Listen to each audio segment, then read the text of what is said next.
तत्वदर्शी संत रामपाल जी महाराज के अमृत वचन सर्व पवित्र धर्मों के पवित्र शास्त्रों के आधार पर लोक लाज मर्याद जगत की तरण जो तोड़ बगावे, जब कोई राम भगत गत पावे। अब एक तरफ तो सारा समाज लोक लाज ब्राह्मण कुल इज्जत और बेइज्जती का सवाल है, और एक तरफ भगवान खड़े दीन दयाल। तो यहाँ इसका नाम है ब्राह्मण, इसका नाम है भक्त। समाज नहीं देखा। मीराबाई ने कहा था कि सत्संग में जाना मेरा ना छूटे चाहे जड़का मरो संसार। एकदम सीने से लगा लिया। नो नहीं सोची ये क्या कहेंगे लोग, तेने आज तक तो तू महर्षि ब्राह्मण को आवे था, आज शूद्र को सीने से लगा रहा। नहीं भगत ये बात चूक्या ना करते, वो नहीं देखा करते ये कुछ भी आगा पीछा, सीने से लगा लिया। और जब परमात्मा को सीने से लगाया, ऐसे शरीर दाता का जैसे रूई होया करे। ओए होए, क्योंकि वो तो 5 तत्वों से नहीं, वो शुक्रम कायम है सनाविरम स्वयंभू, वो परमात्मा। अब क्या बताते हैं, डोढ़ी पर्दा दूर कर फिर लिया कंठ लगाए, गरीबदास गुजरी बहुत जब बदन मिलाए। कहते जब शरीर से टच किया उसने, जिसको सुदर समझते थे, आत्मा में एक बार तो नो होया कि लोग के कहेंगे दुख आत्मा बहुत पाई, पर भगवान भगत नहीं छोड़ा करते, भगवान को चिपट गया कति नो। फिर क्या बताते हैं, अब रामानंद जी 104 साल के ब्राह्मण और 5 वर्ष के उस परम पिता कबीर पर बालक को, कबीर परमेश्वर को क्या कहते हैं, मन की पूजा तुम लखी ये मुकुट माल परवेसे, गरीब दास गति कौन लखे तेरा के वर्ण क्या भेख। होय होय। अब रामानंद जी कहते हैं परमात्मा आपको कैसे पहचाने हम, आपकी गति से आपकी महिमा से हम कैसे परिचित हो। अब किस तो वर्ण में आप खड़े हो, शूद्र वर्ण में, और किस वेशभूषा में। एक 5 वर्ष के बालक धोती कुर्ता बांधा पहना करते पहले बालक भी। अब तो जय भगवान कैसे पहचान सकते हैं मालिक, आपको कैसे माने आप गॉड हैं, कैसे पहचाने आपको। मन की पूजा तुम लखी ये मुकुट माल परवेसे, गरीब दास गति कौन लखे, कौन वर्ण कौन बेख। हे प्रभु, आंखें गिल्ली करके रामानंद जी कहते हैं भगवान आपको कैसे पहचान सकते हैं। अब शूद्र के घर आप प्रगट हो, शूद्र वर्ण में, और किस वेशभूषा में खड़े। हमने तो भगवान सुन रखा 4 हथाना और मुकुट पर चक्र घूमे और फलाना घूमे। यह भूल है हमारी। परमात्मा परमात्मा ही है, वो नर आकार है। तो उसी समय अब परमात्मा ने तो वहां सब कईयों की आंखें खोलनी थी, उसके मन को क्यों फिर बदल दिया दाता ने। ये तो शिक्षा तुम दी मान ली मन मोरे, गरीब दास कोमलपुर से हमरा बदन कठोरे। रामानंद जी कहते हैं आप, मैं समझ गया आपकी बात आता, आपने मेरी फड़क निकाल दी क्योंकि मैं छुआछात गणी करूं था, या तो मैं आपकी समझ गया कि आप मुझे क्या शिक्षा देना चाहते हो। अरे परमात्मा मेरा तो कठोर शरीर है और आपका तो कोमल बदन है, कोमल शरीर है। अब रामानंद जी कहते हैं ए स्वामी, कबीर परमात्मा समझाने लगे उस 104 साल के महर्षि को। 4 वेदों का गीता जी कंठस्थ याद थी, 4 वेद कंठस्थ याद थे उस रामानंद जी के। और बोलबाला था, 1400 ऋषि शिष्य बना रखे थे, 1400 ऋषि जो आगे प्रचार करते थे रामानंद जी द्वारा ग्रहण ज्ञान को। और उसको फिर परमात्मा कैसे समझाने लगे, ए स्वामी तुम स्वर्ग की छोड़ो आसारीत, गरीबदास तुम कारणे हम उतरे शब्द अतीत। तुम्हारे लिए आया हूं मैं ऊपर से सतलोक से चलकर। अब पुण्यात्माओं, जो जिस रंग में रंग गया। अब 15-16 वर्ष का रामानंद जी घर त्याग के लग गया था मार्ग पे। 104 वर्ष का बुढ़ा हो गया। अब कहता है, सुन बच्चा मैं स्वर्ग की कैसे छोड़ू रीत, गरीबदास गुजरी लगी ये जन्म गया सब बीते। 4 मुक्ति बैकुंठ में जिनकी मोरे चाह, गरीबदास घर अगम की मैं कैसे पाऊं था। अब रामानंद जी कह रहे हैं कि हे बच्चा, स्वर्ग की, क्योंकि विष्णु जी के उपासक थे, स्वर्ग ही सुप्रीम स्थान था हमारा, हम सभी एक ही ज्ञान से आधारित थे। रामानंद जी कह रहे हैं, ये बच्चा स्वर्ग की मैं कैसे छोड़ दूं ये आशा। और 4 मुक्ति बैकुंठ में जिनकी मोरे चाह। फिर रामानंद जी कह रहे हैं कि जो तुम बताना चाहते हो क्या ऊपर से आए हो, उसको मैं कैसे समझूं। अब रामानंद जी विष्णु भगवान की महिमा सुनाते हैं और उसके विष्णु लोक की महिमा गा रहे हैं। एम रूप जहाँ धरण है रतन जड़े बहु शोभे, रामानंद के बैकुंठ को तन मन मेरा लोभे।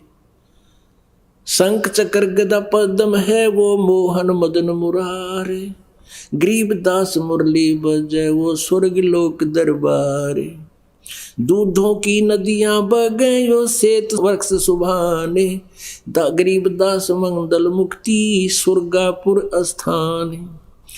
अब रामानंद जी कह रहे हैं वहां मैं देव शरीर पाऊंगा। और वहां कैसा शरीर है? रत्न जड़ाऊ मनुष्य है। मनुष्यों के जैसे तेल हो जाते हैं ना कि बच्चा के, और वो अच्छे लगते हैं, तो कहते हैं वहां पर तेलों के स्थान पर रत्न लगे होते हैं। ऐसा शरीर है देवताओं का। रत्न जड़ाऊ मनुष्य है, गण गंधर्व सब देव, गरीबदास उस धाम की मैं कैसे छोड़ूं सेव। उस विष्णु के लोक में जाऊंगा, उसकी पूजा सेव माने पूजा को कैसे छोड़ूं। ऋग यजु साम अथर्वणम ये गाँव है 4 वेद, गरीबदास घर अगम की कैसे जानू वेद। अब ये क्या बताया करते थे कि वेदों में विष्णु जी भगवान है। जो शिव जी का पुजारी है वो कहता शिव जी ही पूर्ण परमात्मा है।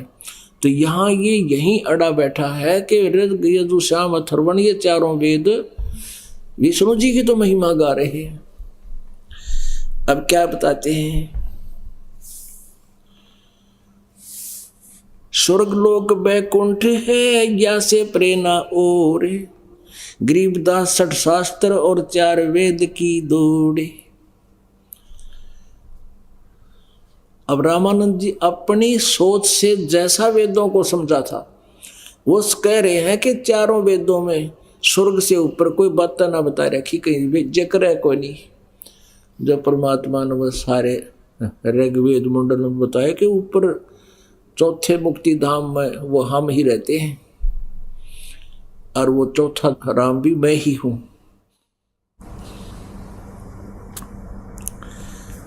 4 वेद गांव है 30, स्वर्ग लोक और बैकुंठ है या से प्रेरणा और। अब जितने भी संत ऋषि थे ये वेदों को पढ़ते थे और स्वर्ग लोक को फाइनल बताते थे, स्वर्ग को।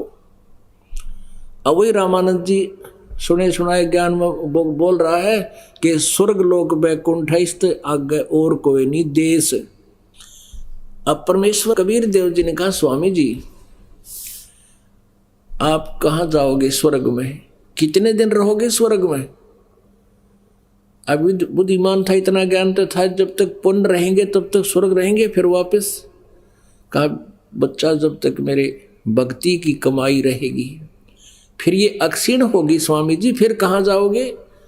अब पता नहीं बच्चा, कहाँ जन्म होगा, किस पशु पक्षी की योनि में जाएंगे। फिर ये टट्टू भक्ति कर रहे हो आप, क्या साधना कर रहे हो? तेरा विष्णु भी मरेगा, बैकुंठ लोक भी नाश होगा, ब्रह्मलोक तक नाश होगा, ब्रह्मांड का नाश होगा, तेरा विष्णु नहीं रहेगा, तू कहाँ, आप कहाँ रहोगे? फिर बताया कि आप तो बुद्धिमान हो, सभी पुराण याद हैं। देवी भागवत तीसरे स्कंद में लिखा है, विष्णु जी स्वयं कह रहे हैं कि हम नाशवान हैं, हमारा तो जन्म और मृत्यु होता है। अब वो तो सारे कंठस्थ याद थे उसके, कहाँ बच्चा ऐसा लिखा है। तो कहते हैं फिर समझदार को संकेत ही बहुत होते हैं। और आप विष्णु जी की पूजा कर रहे हो और गीता जी को आप सत्य मानते हो, वेदों को सत्य मानते हो। कहाँ, बिल्कुल सत्य मानता हूँ।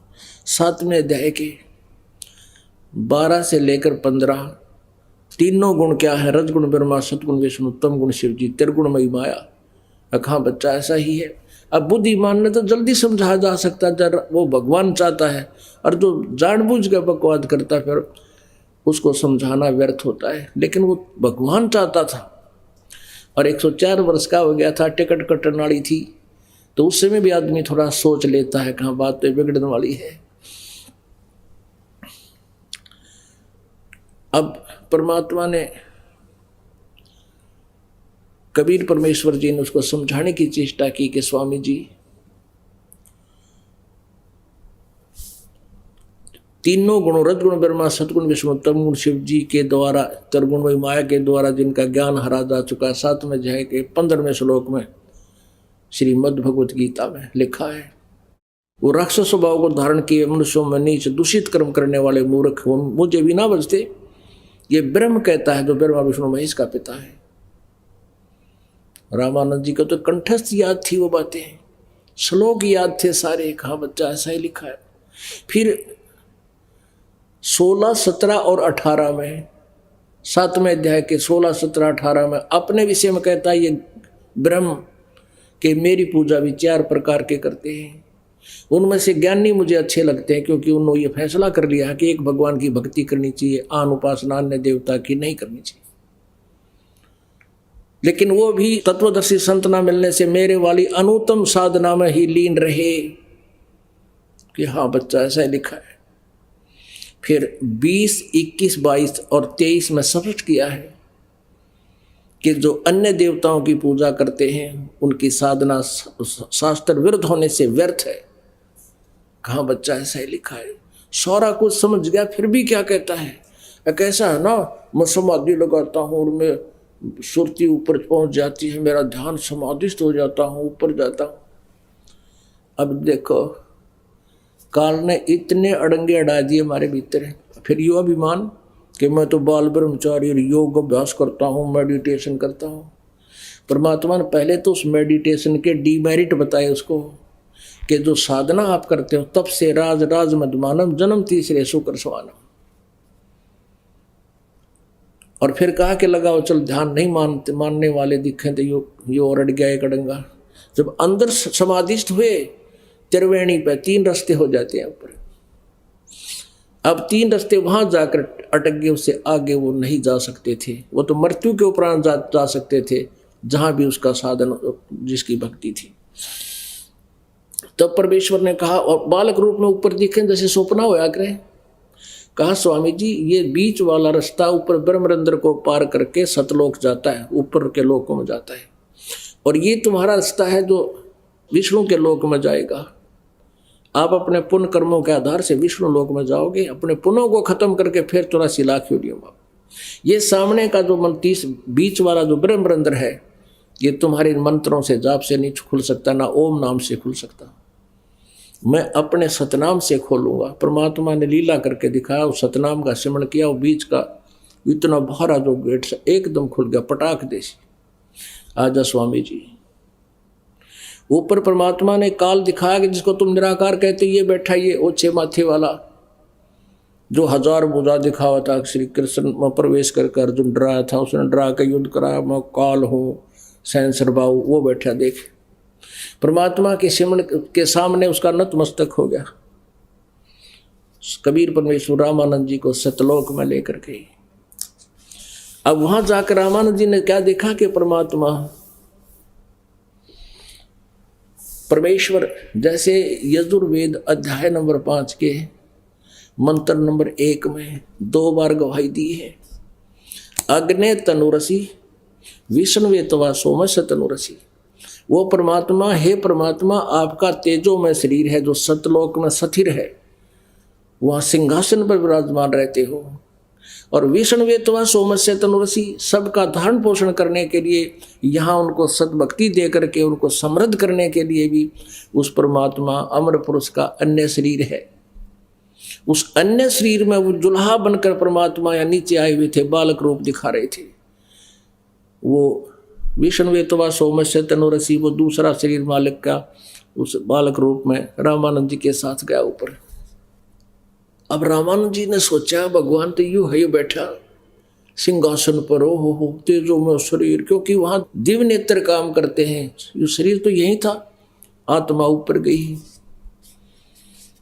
तो परमेश्वर कबीर जी बालक रूप में चंवर उठा के और लगे भगवान के सिर पे, सिंहासन पर बैठे चंवर कर्ण पीछे खड़े होकर ऐसे। रामानंद जी ने सोचा कि ये नीचे तो जो कबीर बालक है ये तो यहाँ का कोई नौकर होगा, और ये है वो अमर पुरुष, अमर परमात्मा। तो उसी समय वो परमात्मा सिंहासन से उठे और 5 वर्ष के बालक सिंहासन पर विराजमान हो गए। और वो तेज जो ओरिजिनल भगवान दिखा था वो चंवर करे उस 5 वर्ष के बालक के ऊपर, एज ए नौकर, एज ए सर्वेंट। अब रामानंद जी ने सोचा भाई यो बालक और भगवान इसके ऊपर ऐसा, यो बच्चा है, क्या चक्कर है। वो ऐसे असमंजस में पड़ा हुआ था। इतने में वो तेजोमय शरीर उस 5 वर्ष के बालक में समा गया। अनंत कोट ब्रह्मांड के सिंहासन पर वो 5 वर्षीय बालक कबीर देव विराजमान है। और वो प्यारी आत्मा रामानंद, वो अच्छी आत्मा, श्रेष्ठ आत्मा देख रहे हैं। और चंवर अपने आप ऑटोमेटिकली घूम रहा है हवा में, ऐसे आकाश में। तब परमेश्वर ने कहा कि यहाँ से गए हो तुम स्वामी जी, और जाओ नीचे भक्ति करो, जैसे मैं बताऊं ऐसे नाम लो और साधना करो, और गुरु मर्यादा बनाए रखना अति आवश्यक है। इतना कहते उनको वापस कर दिया आत्मा को। बहुत स्पीड से नीचे आई उनकी आत्मा। आते ही नीचे शरीर में रखा ही था, एकदम आंखें खुली, क्या देखा सामने वही बालक 5 वर्ष की आयु में परमेश्वर सामने भी विराजमान है। अब क्या बताते हैं, बोलत रामानंद जी सुनो कबीर करतारे, गरीबदास सब रूप में तुम ही बोलन हारे। 2 ठोड़ है एक तू भया एक से 2, गरीबदास हम कारणे आए हो मगजोय। मगजो माने ये मार्ग सफर तय करके अब हमारे लिए सतलोक से चलकर आए हो। आप ही 1 से 2 बने हुए हो। तावा चित चक्रित भया देख फजल दरबारे, गरीबदास सिजदा किए हम पाए दीदारे। तुम स्वामी मैं बाल बुद्धि ये भरम कर्म कियो नासे, गरीबदास निज ब्रह्म तुम मेरा हो गया दृढ़ विश्वास। अब 104 साल का वृद्ध वो महर्षि पाक रहा था, और 5 वर्ष के कबीर परमात्मा जिसको धानक दुलाहा कहे थे, उसको कहते हैं तुम स्वामी मैं बाल बुद्धि। मेरा ज्ञान तो बालक जैसा था आपके ज्ञान के सामने, और तुम स्वामी तुम मेरे मालिक। तुम स्वामी मैं बाल बुद्धि, मेरा भरम कर्म किया नेस, मेरा सब भरम भटकना आपने नाश कर दिया, मेरा अंधकार मिटा दिया। तुम स्वामी मैं बाल बुद्धि भरम कर्म किया नाश, गरीबदास निज ब्रह्म तुम मेरा हो गया दृढ़ विश्वास, कि तुम ही वो तत्ब्रह्म हो, परम अक्षर ब्रह्म हो। गीता जी अध्याय नंबर 7 के 29 में जिसके विषय में कहा है आप ही वो परम अक्षर ब्रह्म हो, 8वें अध्याय के 30वें मंत्र में जिसके विषय में कहा है अब तुम ही निज ब्रह्म हो, मेरा हो गया दृढ़ विश्वास है। सुन बेसुन से तुम परे उरे हो हमरे तीरे, दास गरीब सरबंग में अवगत सत कबीरी। कोटि कोटि सजदा किए, कोटि कोटि प्रणाम, गरीब दास अनहद अदर, हम पर से तुम धाम। हे परमात्मा, मैंने आपका लोक देख लिया, आपका धाम देख लिया जहां तुम रहते हो, तीसरे धाम में। बोलत रामानंद जी सुन कबीर करतारे, गरीबदास सब रूप में तुम ही बोलन हारे। आपकी पावर के बिना मालिक या पत्ता भी ना ले, सब जीव आपकी शक्ति से बोल रहे हैं। ये मिट्टी का पुतला बोल सकता है? ये दाता आप ही की शक्ति सब में प्रवेश है। तुम साहेब तुम संत हो, तुम सतगुरु तुम हंस, गरीबदास तुम रूप बिना और न दूजा अंश। अब रामानंद जी कहते हैं तुम साहेब तुम संत हो, तुम ही भगवान और तुम ही संत हो, यानी तुम ही संत हो और तुम सतगुरु तुम हंस। सतगुरु यथार्थ ज्ञान देने वाले पृथ्वी पर तुम ही हो दाता, दूसरा नहीं। और तुम ही हंस, हंस माने जैसे एक बुगला पक्षी होता है, एक हंस होता है, दोनों की एक जैसी शकल होती है, एक जैसा शरीर होता है, उनके क्रियाओं मंत्र होता है। हंस मच्छी नहीं खाएगा, मछली नहीं खाता और कोई कीड़े मकोड़े नहीं खाता, और बुगले के क्या है कि भी आठ को ना कहते तुम हंस, जैसे परमात्मा हमने हंस बोलते हैं, मेरे हंसा भाई हंस रूप था जब तू आया।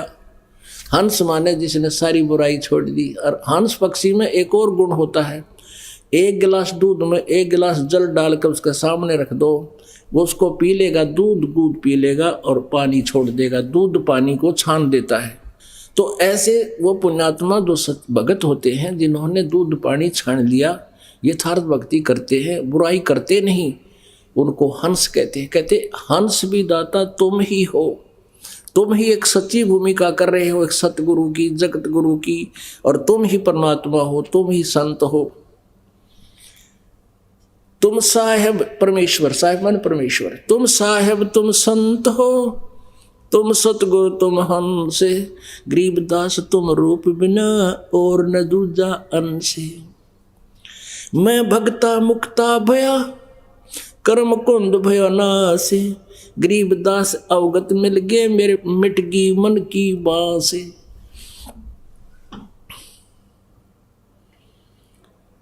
अब 104 साल का वृद्ध मैं ऋषि पाक रहा था, 1008 आगे पाछे लाओ था, सरस्वती स्वामी पंडित। अब 5 वर्ष के बालक को कहता मैं तेरा भक्त, मेरा तो कल्याण हो गया, भगवान की चार आप मिल गए मुझे। मैं भक्त मुक्ता भया और भरम कर्म भयो नाश, मेरे तो सब शंकाएं खत्म होगी मालिक आपको साक्षात देखकर।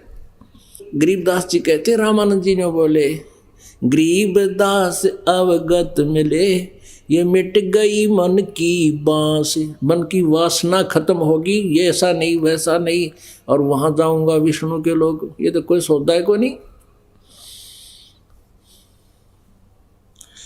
दो ठोर है एक तू, बया एक से दो, गरीबदास हम कारणे तुम आए हो मगजो। अब परमात्मा कहते हैं गोता मारू स्वर्ग में जा बैठूं पाताले, कह कबीर ढूंढता फिरूं अपने हीरे मोती लाल। और यही चारों वेद बताते हैं वो परमात्मा सतलोक से अपने तीसरे धाम में रहता है, वहाँ से गति करके आता है और श्रेष्ठ आत्माओं को मिलता है, फिर उनको ज्ञान देता है, उनको मुक्त करता है। बोलो सतगुरुदेव जय हो सत साहिब।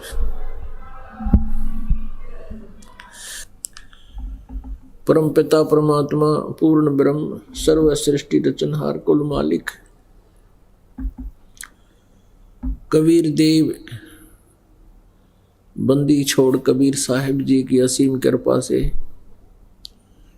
आप जी को ये सत्संग सुनने को मिल रहा है। सत्संग से हमें जानकारी होती है हम कौन हैं, कहाँ से हम आए हैं, हमारा यहाँ इस काल के लोक में जीने और मरने का ये क्या प्रोसीजर है। किसी भी प्राणी को हम देखते हैं कोई भी चैन से जीवन नहीं जी रहा।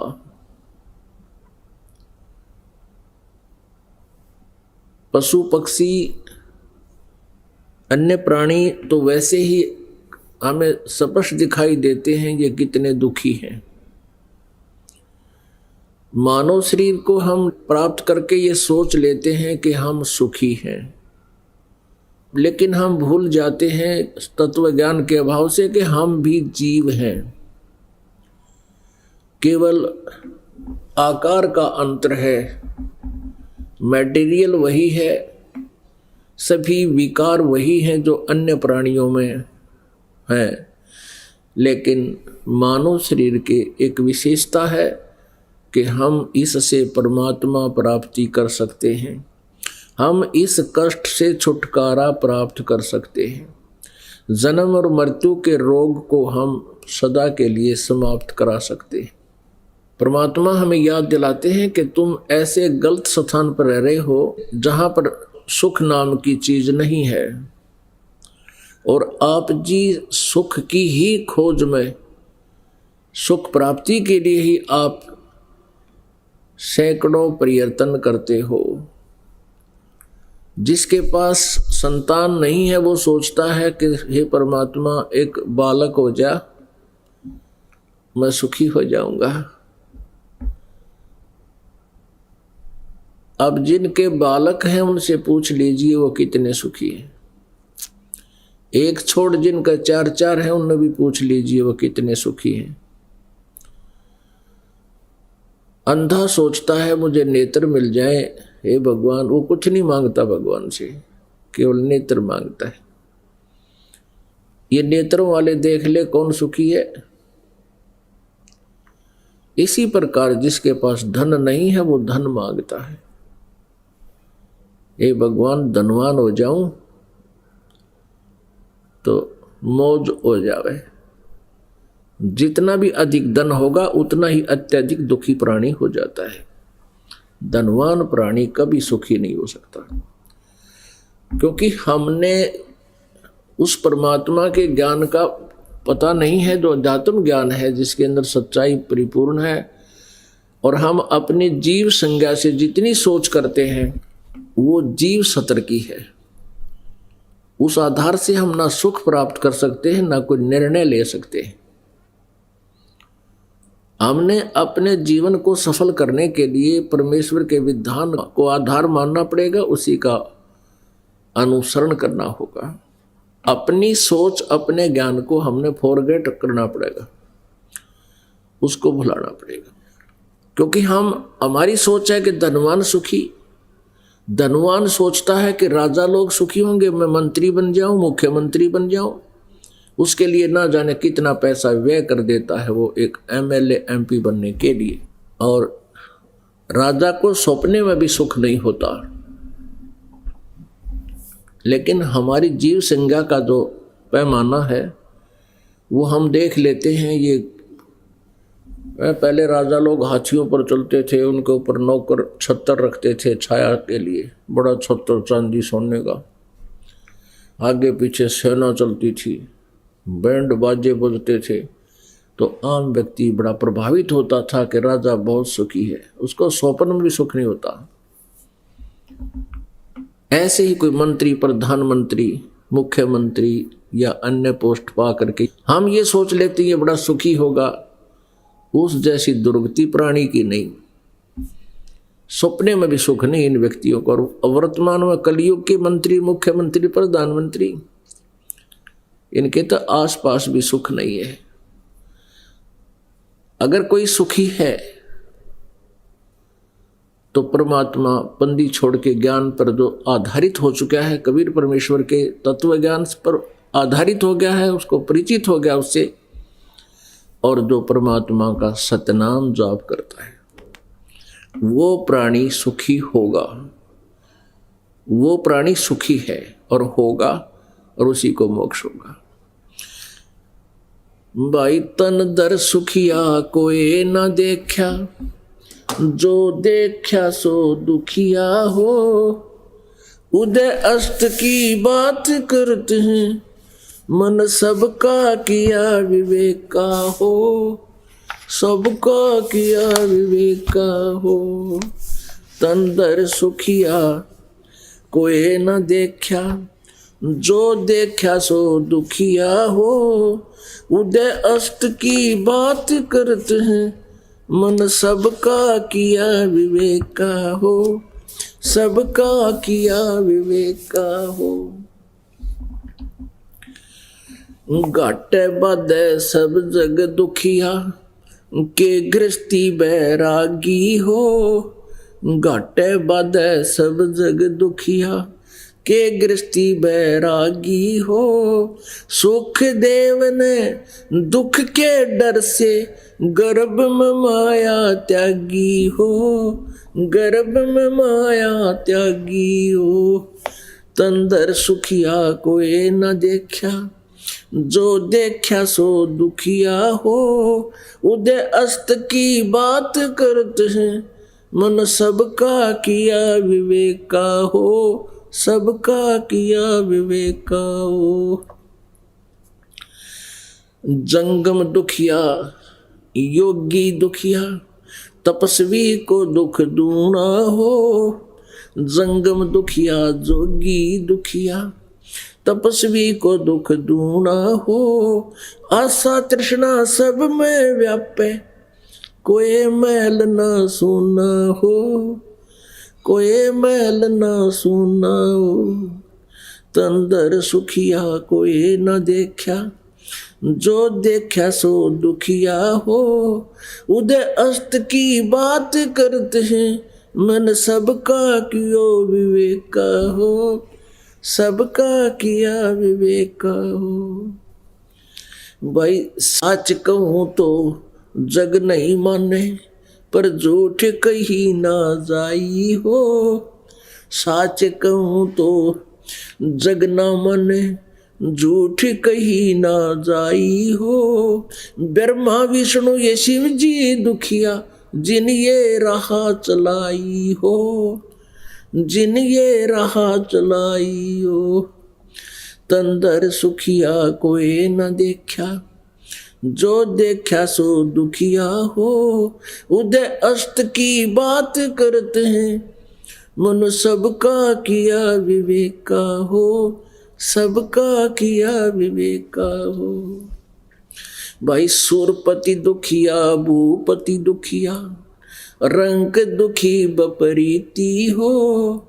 सुरपति दुखिया भूपति दुखिया, ये रंग दुखी बपरीती हो। कहे कबीर और सब दुखिया, एक संत सुखी मन जीती हो। संत सुखी मन जीती हो। तन दर सुखिया कोई न देखा, जो देखा सो दुखिया हो। उदय अस्त की बात करते हैं, मन सबका किया विवेक का हो। सबका किया विवेक का हो। भाई सुरपति दुखिया भूपति दुखिया, रंक दुखी बपरीती हो। सुरपति दुखिया भूपति दुखिया, रंक दुखी बपरीती हो। कहे कबीर और सब दुखिया, एक संत सुखी मन जीती हो। संत सुखी मन जीती हो। तंदर सुखिया कोई न देखा, जो देखा सो दुखिया हो। उदय अस्त की बात करते हैं, मन सबका किया विवेक का हो। सबका किया विवेक का हो। परमेश्वर कबीर जी अपनी महिमा आप बताने के लिए अपने सतलोक से चलकर यहाँ आते हैं और हम प्राणियों को याद दिलाते हैं कि ये सुख सथल नहीं है। 21 ब्रह्मांड में आग लगी हुई है, यही आग जो आपके लगी हुई है, काम, क्रोध, मोह, लोभ, अहंकार। और इसी अग्नि से प्रत्येक व्यक्ति अपने ही अंदर अंदर जलता रहता है। ब्रह्मांड 21 आग लगी है और ये कृत्रिमबाजी सभी ठगी है। अपने आत्मा वो जो सुख हम तलाश कर रहे वो सुख सतलोक के अंदर है, सचखंड में है। वहां पर ऐसी ही सृष्टि है, वहां पर ऐसा ही जीव है, ऐसा ही जीवन है। वहां पर 84 लाख योनियों नहीं है, केवल मानव सदृश जीवन है वहां पर। हमारा ऐसा ही केवल एक मानव जाति ही वहां पर है, अन्य प्राणी नहीं है।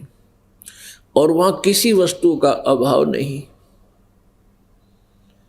वहां इच्छा रूपी विमान आपके पास होगा।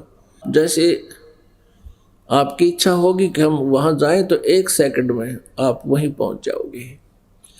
वहां ऐसी व्यवस्था आप प्रत्येक के पास आध्यात्मिक उपलब्धियां होंगी। सदाबहार वृक्ष है वहां पर, सदाबहार फल फ्रूट, अमृत आहार है सारा। अमृत सरोवर है, वहां जल भी अमृत है। जैसे गंगा जल है, ये एक झलक है उस पर सतलोक की। परमात्मा के सतलोक से ये ब्रह्मलोक में आई, ब्रह्मलोक से फिर ये इस विष्णु के लोक में आई, फिर शिव के लोक में आई और शिव के लोक से फिर ये नीचे आई है। तो वहाँ से आते आते भी इसमें यहाँ इस गंदे लोक में आके इसमें बहुत फर्क पड़ गया है अमृत जल में। लेकिन अब भी ये अद्वितीय जल है पूरे विश्व में, इसके बराबर कोई भी वाटर नहीं है। आज तो आप जी को ये ऐसा महसूस नहीं हो रहा क्योंकि उपलब्ध है। कलयुग के लास्ट में गंगा और जमुना सूख जाएंगी, ये उल्टी ऊपर को दूसरे लोकों में चली जाएगी। तो उस समय आगे के जो जीव होंगे मनुष्य, ये कथा मात्र रह जाएंगी कि कोई ऐसी दरिया थी जिसका जल कभी खराब नहीं होता था। और कोई अविश्वास किया करेगा, कोई विश्वास किया करेगा, कोई ना करेगा कि झूठ ऐसा कुछ नहीं हो सकता, जल तो खराब होता ही होता है। और आज आपके समक्ष है तो ऐसा आहार है उस सतलोक का। ये एक परमात्मा ने एक सैंपल दे रखा आप जी को। ये जो नकली पंथ हैं जो कहते हैं कि सचखंड के अंदर प्रकाश ही प्रकाश है, नूर ही नूर है, वहां पर आत्मा और उस परमात्मा में ऐसे लीन हो जाती है जैसे बूंद समुद्र में एकम एक हो जाते हैं। ये सब ये इनकी गलत स्टेटमेंट है, रॉन्ग स्टेटमेंट है। इनका अनुभव नहीं, इनका कोई इनको ज्ञान भी ठीक नहीं। जिनकी थ्योरी ही गलत है तो प्रैक्टिकल अपने आप गलत होता है। तो पुण्यात्मा, यदि ऐसा हो कि वहां कुछ भी ना हो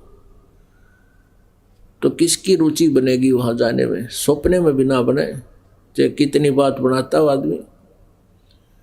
अब कोई कहे कि समुद्र में छलांग लगा जाओ कल्याण हो जाएगा, इतना मूर्ख कौन है? समुद्र में छलांग लगा जाएगा, प्रत्यक्ष दिखे डूब के मरने वाली बात। और फिर भी श्रद्धालु वहां जुड़े बैठे हैं, क्योंकि परमात्मा कहते हैं गुरु भी अंधा और शिष्य तो अंधे होते ही हैं, क्योंकि उन्होंने तो ज्ञान ही गुरु से लेना होता है। अंधे की बाँ गही अंधे ने, मार्ग कौन बतासी। तो ऐसे वो संत भी ज्ञानहीन अंधे हैं, ज्ञानहीन हैं। तो परमात्मा हमें याद दिलाते हैं कि जिस सुख को तुम सुख मान रहे सुख नहीं है। क्या बताते हैं कि वो सुख सतलोक के अंदर है, सचखंड के अंदर है। उस सुख की प्राप्ति के लिए कौन सा प्रयत्न आप जी ने करना चाहिए, उसकी विधि सत्संग में बताई जाती है। सचखंड में सतलोक में जाने के लिए अर्थात पूर्ण मोक्ष प्राप्त करने के लिए कौन सी विधि है, वो सत्संग में ही बताई जाती है। और पुण्यात्माओं, परमात्मा ने अपनी वाणी में कहा कि 3 लोक और भवन चतुर्दश कोई नहीं सत्संगी। ओए होए पुण्यात्माओं, ये शब्द कह देना आसान है, लेकिन इसको हजम करना बड़ा मुश्किल है कि 21 ब्रह्मांड में भी कोई सत्संगी नहीं है। 3 लोक और भवन चतुर्दश, पृथ्वी लोक, स्वर्ग लोक, पाताल लोक, और ये 14 लोक और हैं, ब्रह्मा विष्णु महेश की नगरियां, 88,000, ये वो भी एक ग्रुप बोला जाता है। ब्रह्मलोक, दुर्गा का लोक, इसका काल का अलग से एक स्थान है। ऐसे ये 14 भवन नीचे के साथ पाताल को छोड़कर 6 और लोक हैं। तो ये 14 लोक बताए जाते हैं। परमात्मा कहते हैं 3 लोक, पृथ्वी, पाताल और स्वर्ग, और इन 14 लोकों में कोई भी सत्संगी नहीं है। सत्संगी का अर्थ होता सच्चे ज्ञान युक्त प्राणी, जिनको भक्ति का यथार्थ ज्ञान हो, सृष्टि रचना की जानकारी हो। किसी को भी नहीं, इवन ब्रह्मा विष्णु महेश को भी आध्यात्मिक ज्ञान नहीं है, वेद ज्ञान नहीं है। पुण्यात्माओं, ये एक ऐसी कड़वी सत्य है, ऐसा कड़वा सत्य है कि हम हैरान रह जाते हैं कि क्या ब्रह्मा विष्णु महेश को भी ज्ञान नहीं था? नहीं था। इस कंसेप्ट को अभी क्लियर करते हैं। पहले प्रसंग चल रहा है कि तन दर सुखिया कोई न देखा, जो देखा सो दुखिया हो। उदय अस्त की बात करत है, मन सबका किया विवेका हो। जो पूरी पृथ्वी के शासक है, जहाँ सूर्य उदय होता है और अस्त होता है, यानी पूरी पृथ्वी का जो शासक है, कहते हैं उससे भी मैं खूब परिचित हूँ, उसको भी स्वप्न में भी सुख नहीं। क्या बताते हैं कि घाटे बाद है सब जग दुखिया। घाटा मीन आनी होगी किसी को बिजनेस में, बाधा मीन लाभ हो गया। जिसको हानि होगी वो तो अंडरस्टूड है, वो तो दुखी है ही है। जिसने लाभ हो गया वो भी दुखी। वो कैसे दुखी है? जैसे आपको बेनिफिट हो गया 2 लाख का, और फिर आप क्या करोगे? यू काल टेकन ना दे, 20 लाख के काम को स्टार्ट कर देगा।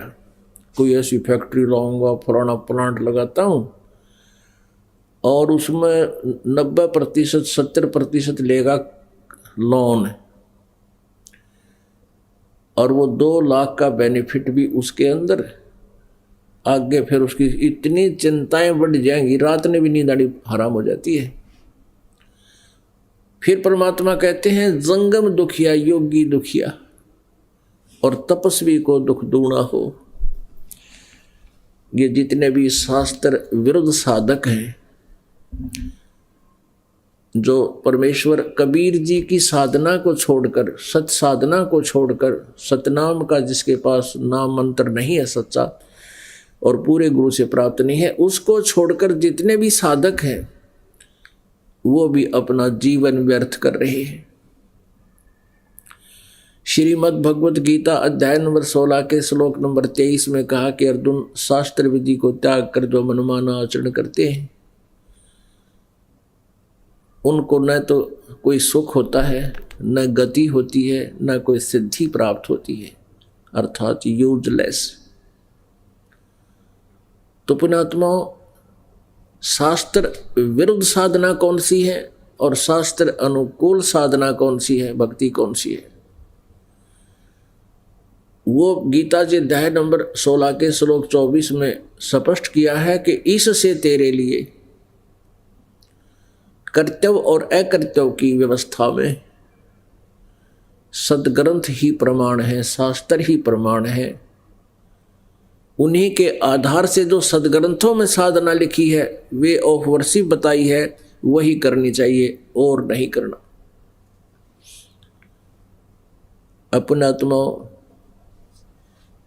आप जी जो विशेषकर पवित्र हिंदू धर्म में जन्म जिन पुण्यात्माओं का है, वो श्रीमद् भगवत गीता को एक सर्वधारी सदग्रंथ मानते रहे और है भी, लेकिन उसका पाठ भी करते थे और साधनाएं उसके विपरीत किया करते थे।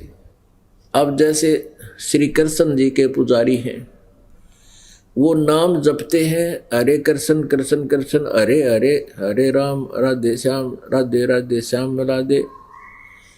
और जो शिव जी के पुजारी हैं, ओम नमः शिवाय ओम नमः शिवाय, ये जाप करते हैं। और जो विष्णु जी के उपासक हैं, वो ओम भगवते वासुदेव नमः, ये जाप करते हैं।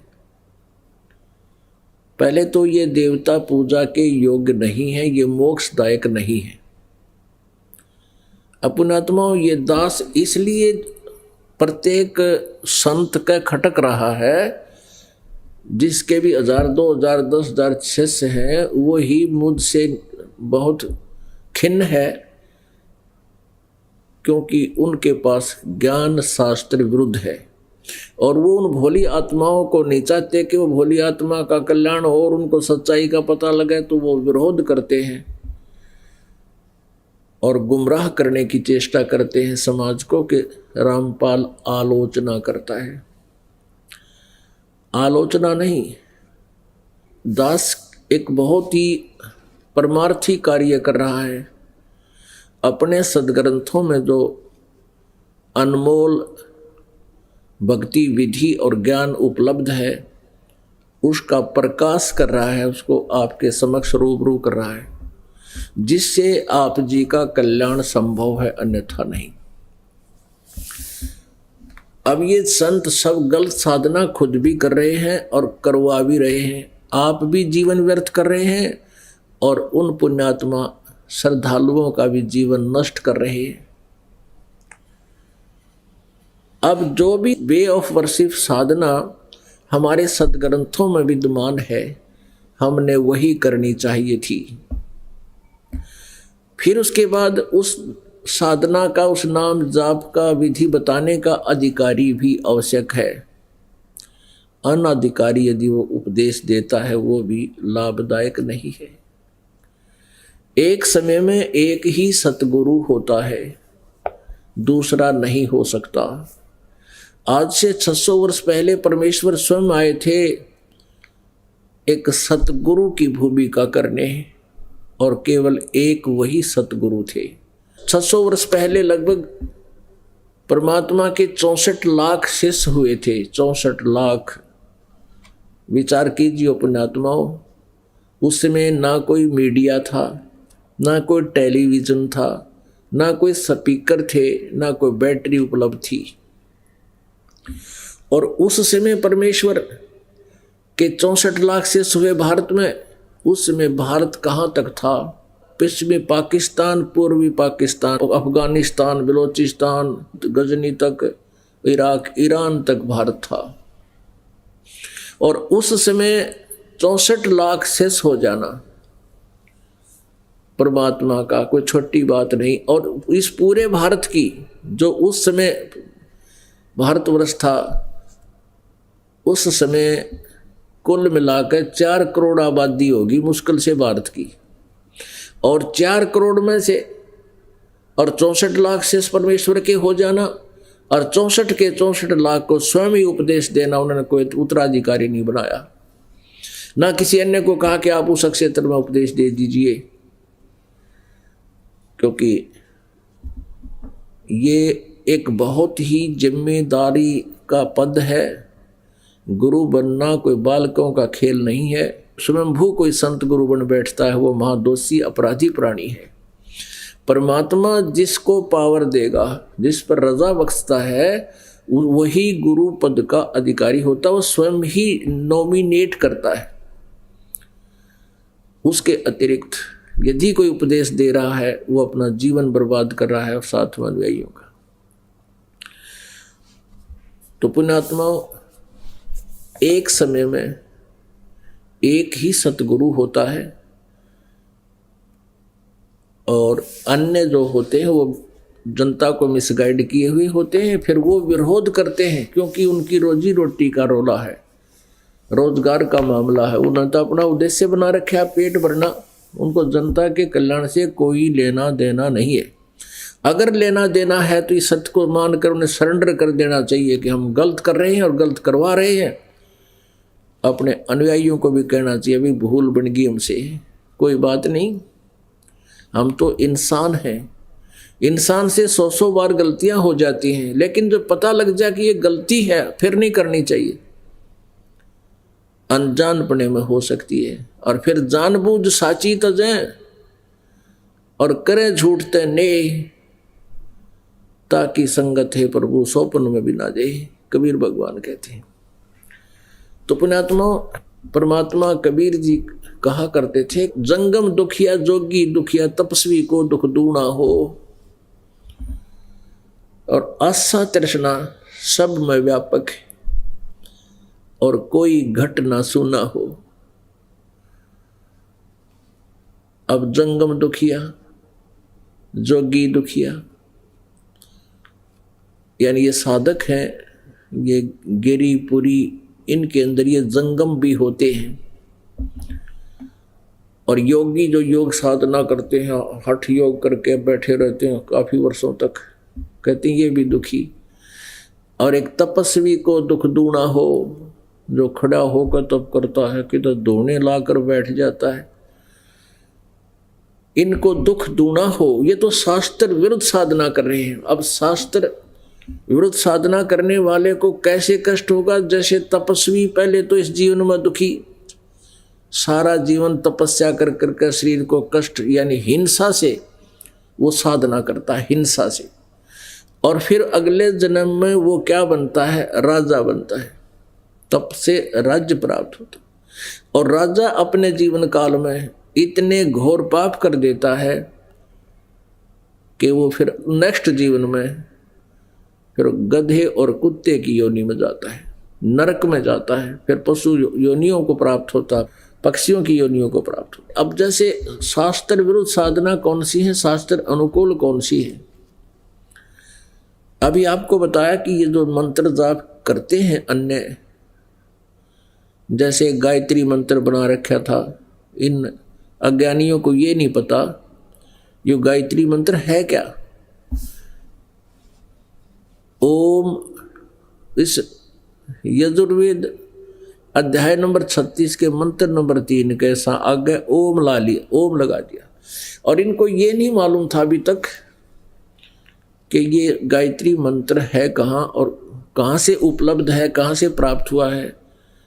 कोई कहता है ये 3 भूर्भुवः स्वः, ये दानंद सरस्वती जो कलयुग का नकली मैं ऋषि सत्यार प्रकाश लिखकर दुनिया को भ्रमित कर गया, वेदों के का नाम लेकर और सारी वेद विरुद्ध व्याख्या इसमें भर रखी है।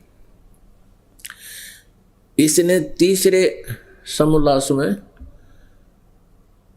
इस गायत्री मंत्र का उल्लेख किया है और कहा कि भू भवः और स्वः ये 3 मंत्र, 3 अक्षर तैतरीय आरंके से लिए हैं, और शेष के बारे में भूर्भुवः स्वः तत्सवितुर्वरेण्यं भर्गो देवस्य धीमहि धियो यो न प्रचोदयात्, इसके बारे में कुछ नहीं पता उसको, क्योंकि इसने किसी न किसी से नकल करके सत्यार प्रकाश भर दिया और कुछ अपना अज्ञान ठोक दिया। ये सारा इसके अंदर अड़ंगा ठोक गया। और ये विशेषकर भारतवर्ष में इस मंत्र का बहुत ज़्यादा जाप किया जाता है। एक कहता मैं 1 लाख जाप कर दिए, एक कह रहा था मैंने 2 लाख जाप कर दिए और भी करूँगा। अब पहले हमें भी ज्ञान नहीं था, अब पता चला कि इससे लाभ क्या है। इससे ये शास्त्र विरुद्ध साधना है, शास्त्र विधि त्याग का ये मनमानी पूजा है, इनसे कोई लाभ होने वाला नहीं है। अपनात्मा यजुर्वेद अध्याय नंबर 36 का मंत्र 3, उसमें ओम अक्षर नहीं है प्रारंभ में, भूर्भुवः स्वः तत्सवितुर्वरेण्यं भर्गो देवस्य धीमहि धियो यो न प्रचोदयात्। ये हमने भी गोट रखा था पहले, इसका जाप करते थे। अब पता चला कि तो एक मंत्र है और कम से लगभग 18,000 मंत्र हैं इस चारों वेदों में। इस एक मंत्र के जाप से को चाहे लाख बार जप लो और चाहे चारों वेदों को कंठस्थ याद कर कर इसकी रिपीटेशन करते रहो, आवृत्ति करते रहो, इससे कोई लाभ नहीं। कोई लाभ का मतलब है कि मोक्ष लाभ नहीं। वैसे तो ज्ञान यज्ञ का लाभ होता है, और ज्ञान यज्ञ ऐसा है जैसे एक रोगी को कोई कष्ट है, कोई रोग है, उस रोग निवारण के लिए औषधि अलग होती है, ग्लूकोज रोग नाशक नहीं होती, वो सहयोगी होती है। अब केवल ग्लूकोज ही चढ़ा दे तो यज्ञ तो ग्लूकोज समझो। यज्ञ जो 5 यज्ञ है, एक यज्ञ है धर्म की, दूसरी यज्ञ है ध्यान, और तीसरी यज्ञ हवन की, चौथी यज्ञ प्रणाम। तो इनसे ये 4 यज्ञ होती है। यज्ञ तो ऐसी जानो जैसे ग्लूकोज का काम करती है, और रोग नाशक टैबलेट्स, कैप्सूल, इंजेक्शन ये अलग होते हैं। तो इस प्रकार हमने अपने जन्म और मृत्यु के रोग को समाप्त करवाना है, तो कोई तो हवन ही करके अपने आप को संतुष्ट मान लिया कि हमने बहुत आध्यात्मिक क्रियाएं कर दी, और कोई भंडारे करवा देता है, धर्म यज्ञ करता है, उसी से बहुत कुछ उपलब्धि मान ली। पुण्यात्माओं, ये सारा ही मिला के करना पड़ेगा अपन। जैसे किसी ने ते कार का एक पहिया ले लिया, एक व्हील इंक्लूडिंग टायर ट्यूब, हवा भराया, और उसको घुमाता जा रहा है और कह रहा है ये कार बन गई मेरी, हट जा, कार आ रही है। और किसी ने स्टीयरिंग खोल लिया, स्पेयर पार्ट उठा रखे किसी उससे दुकान से, कोई कुछ पुर्जे ले रहा है, कोई पुर्जे लिए फिर रहा है, तो वो कार नहीं है। उन सभी पार्ट्स को मिलाकर कार बनती है। तो ऐसे ही मोक्ष मार्ग जो है, हम सभी जो साधनाएं हैं, यज्ञ भी करनी है, मंत्र जाप भी करना है, अपने दर्शन भी करने हैं, अब भंडारे भी करवाने हैं, यानी 4-5 यज्ञ भी करनी है, स्वाध्याय भी करना है। केवल कोई स्वाध्याय करने से ही मोक्ष मान लेता है। तो ये शास्त्र अनुकूल साधना ये होगी जब हम सभी क्रियाएं विधिवत करेंगे और पूर्ण संत से लेकर आजीवन मर्यादा में रहेंगे, तब हम उसका पूर्ण लाभ प्राप्त करेंगे। गायत्री मंत्र के जाप से भी कोई लाभ नहीं, कोई मोक्ष लाभ नहीं। अब ये भूर्भुवः स्वः तत्सवितुर् ये मंत्र जो है, इससे परमात्मा की महिमा का ज्ञान होता है। कोई भी आप किसी भी सदग्रंथ का अध्ययन करते हो, यदि आपका कुछ दिमाग काम करता है और उसके अर्थों को थोड़ा बहुत समझ भी लेते हो, तो वो तो वैसे तो ठीक है, जैसा आप साधना पढ़ रहे हो उसको उससे ज्ञान हो जाएगा। लेकिन इन सदग्रंथों का ज्ञान भी गुरुजी से ही होता है। इन वेदों को पढ़ते हजारों वर्ष बीत गए, इन वेदों को ये समझ नहीं सके वेदों के पढ़ने वाले, क्योंकि परमेश्वर कहते हैं गुरु बिन काहू न पाया ज्ञाना, जो थोथा उछड़े किसाना, और गुरु बिन वेद पढ़े जो प्राणी, समझे ना सार रहे अज्ञानी। तो इन सदग्रंथों के केवल स्वाध्याय करने मात्र से भी आपको कंप्लीट लाभ नहीं, कोई पूर्ण नॉलेज नहीं होगा, पूर्ण लाभ नहीं होता, पूर्ण ज्ञान नहीं होता।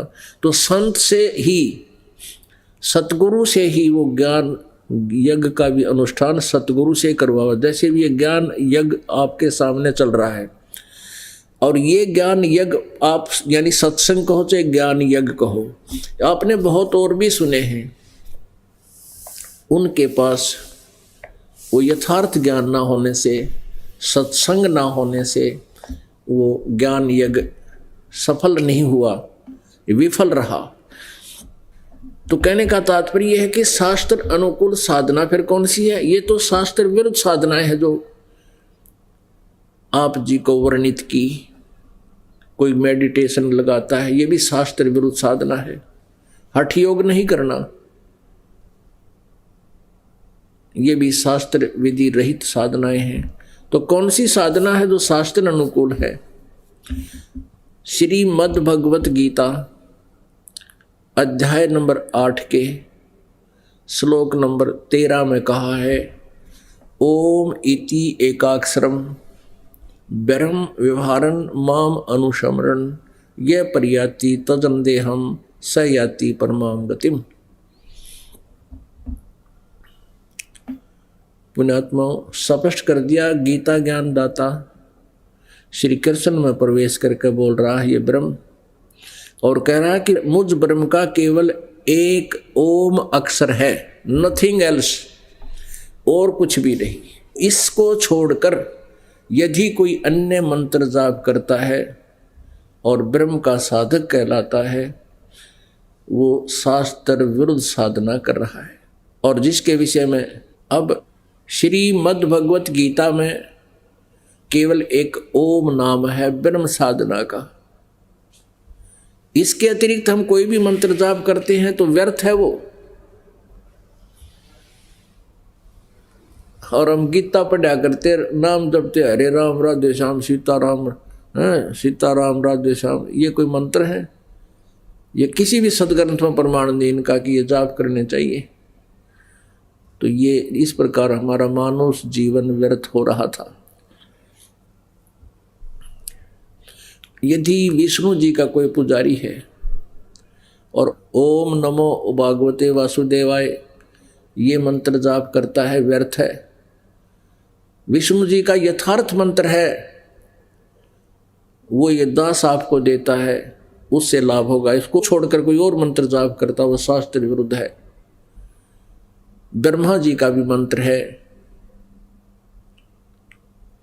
अब ये मंत्र जो हैं ये इनकी पूजा के नहीं हैं।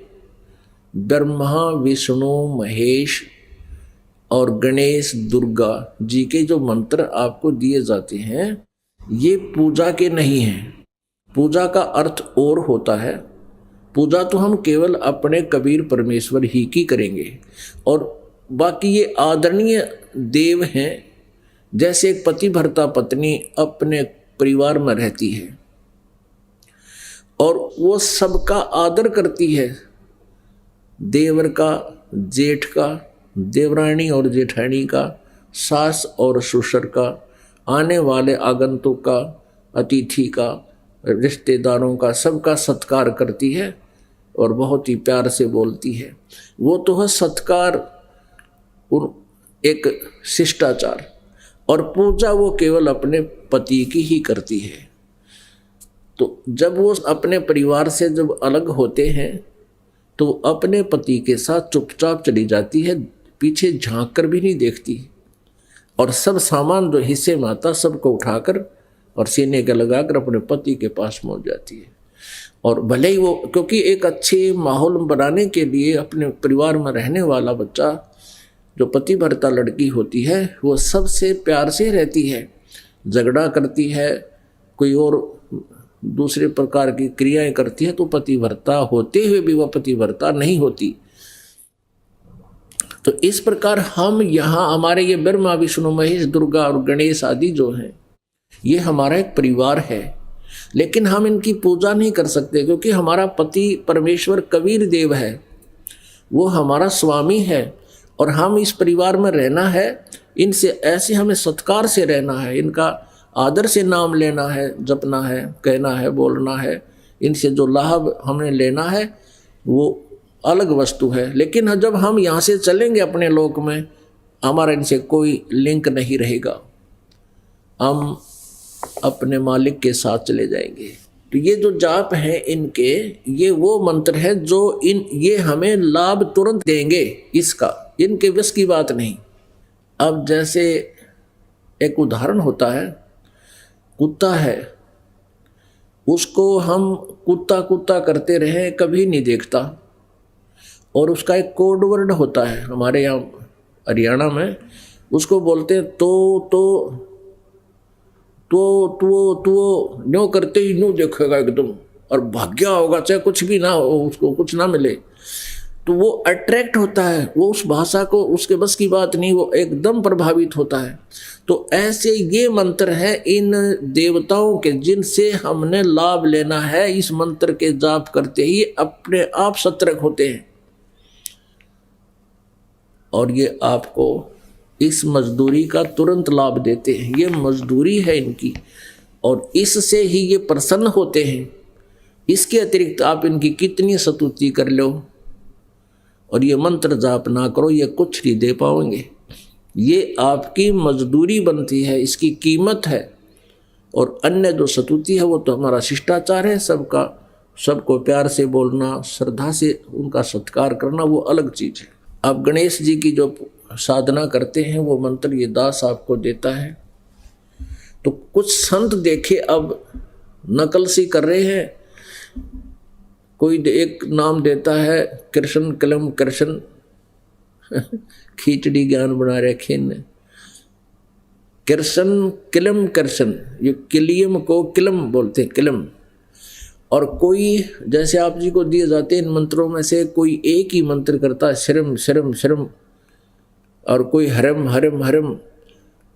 तो पुण्यात्माओं, जैसे एक जड़ी बनाई जाती है, औषधि बनाई जाती है जिसमें 6-7 आइटम डाल दिए जाते हैं तो वो उस रोग नाशक बन जाती है।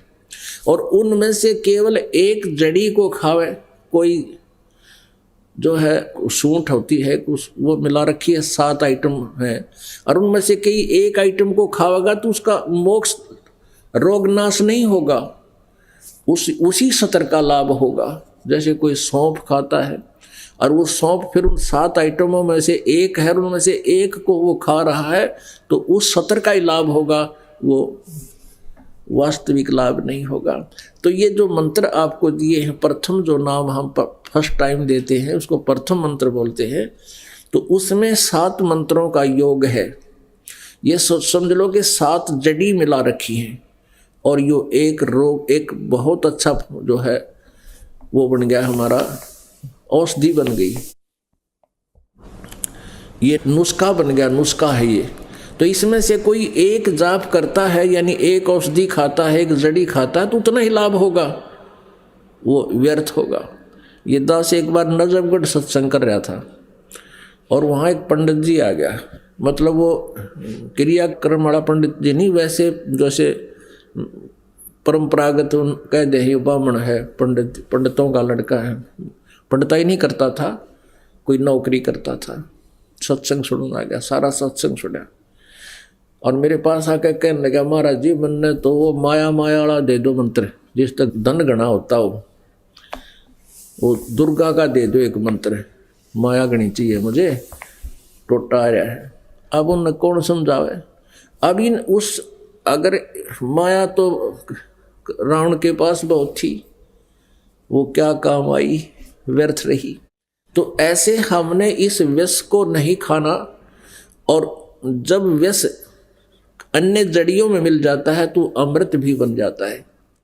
तो ऐसे इस परमात्मा कबीर देव जी ने ये मंत्र अपनी तरफ से बनाकर अपने सदग्रंथ में समावेश कर रखा है। तो हमने जो मालिक का आदेश है वही पालन करना, उसके विपरीत कुछ भी साधना नहीं करनी, और करेंगे तो यूजलेस होगी। अब पूरी गीता जी में ओम मंत्र के अतिरिक्त कोई मंत्र नहीं है जाप करने का। फिर पूर्ण परमात्मा के लिए संकेत छोड़ दिया कि तूने पूर्ण मोक्ष चाहिए और सनातन परम धाम में जाना चाहता है और परम शांति चाहता है, यानी पूर्ण सुख चाहता है। गीता जी अध्याय नंबर 18 के श्लोक नंबर 62 में कहा कि अर्जुन तू सर्वभाव से उस परमेश्वर की शरण में जा जो गीता ज्ञान दाता से अन्य है, कोई और है, और परमेश्वर है, वो पूर्ण ब्रह्म है, परम अक्षर ब्रह्म है, उसकी शरण में जा।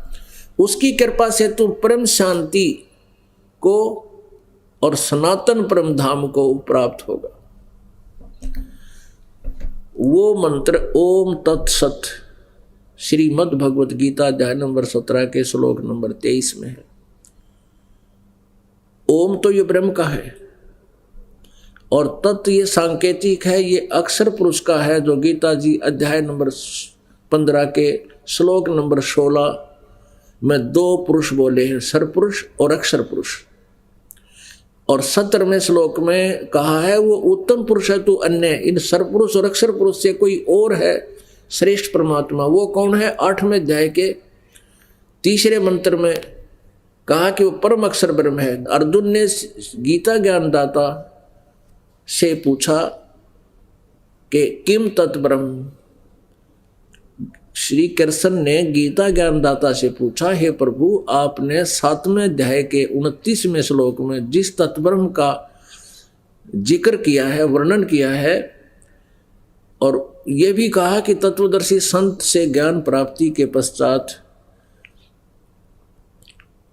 जो तत्ब्रह्म से परिचित हो जाते हैं, पूरे दात्म ज्ञान से परिचित हो जाते हैं, फिर वो जरा और मरण से छुटकारे का ही प्रयत्न क्या करते हैं। जरा मरण, फिर वो कुछ नहीं मांगते संसार की, किसी भी वस्तु की डिमांड नहीं करते, वो केवल जरा और मरण से छूटने का प्रयत्न करते हैं। तो 8वें अध्याय के प्रथम मंत्र में अर्जुन ने पूछा किम तत्ब्रह्म, वो तत्ब्रह्म कौन है, वो क्या है? 8वें अध्याय के 3रे श्लोक में गीता जी में गीता ज्ञानदाता ने कहा कि वो परम अक्षर ब्रह्म है। वो परम अक्षर ब्रह्म है, यानी गीता ज्ञानदाता से कोई अन्य है। तो गीता जी अध्याय नंबर 15 के श्लोक नंबर 16 और 17 में ये 3 प्रभु हैं, एक सरपुरुष, एक अक्षर पुरुष और तीसरा ये परम अक्षर पुरुष। पुरुष कहो चाहे ब्रह्म कहो, ब्रह्म माने भी प्रभु होता है और पुरुष माने भी परमात्मा होता है, प्रभु होता है। तो ये 3 मंत्र हैं और इस तीनों ही भगवानों के अलग अलग मंत्र हैं।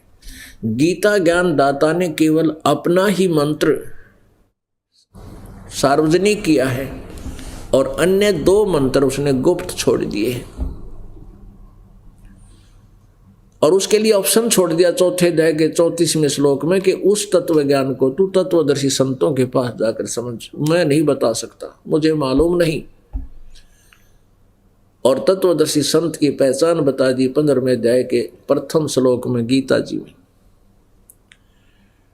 कि जो उल्टे लटके हुए संसार रूपी वृक्ष के सभी पार्ट्स को बता देगा, जड़ कौन परमात्मा है। तो उस उल्टे लटके हुए संसार रूपी वृक्ष का जड़ तो है परम अक्षर ब्रह्म,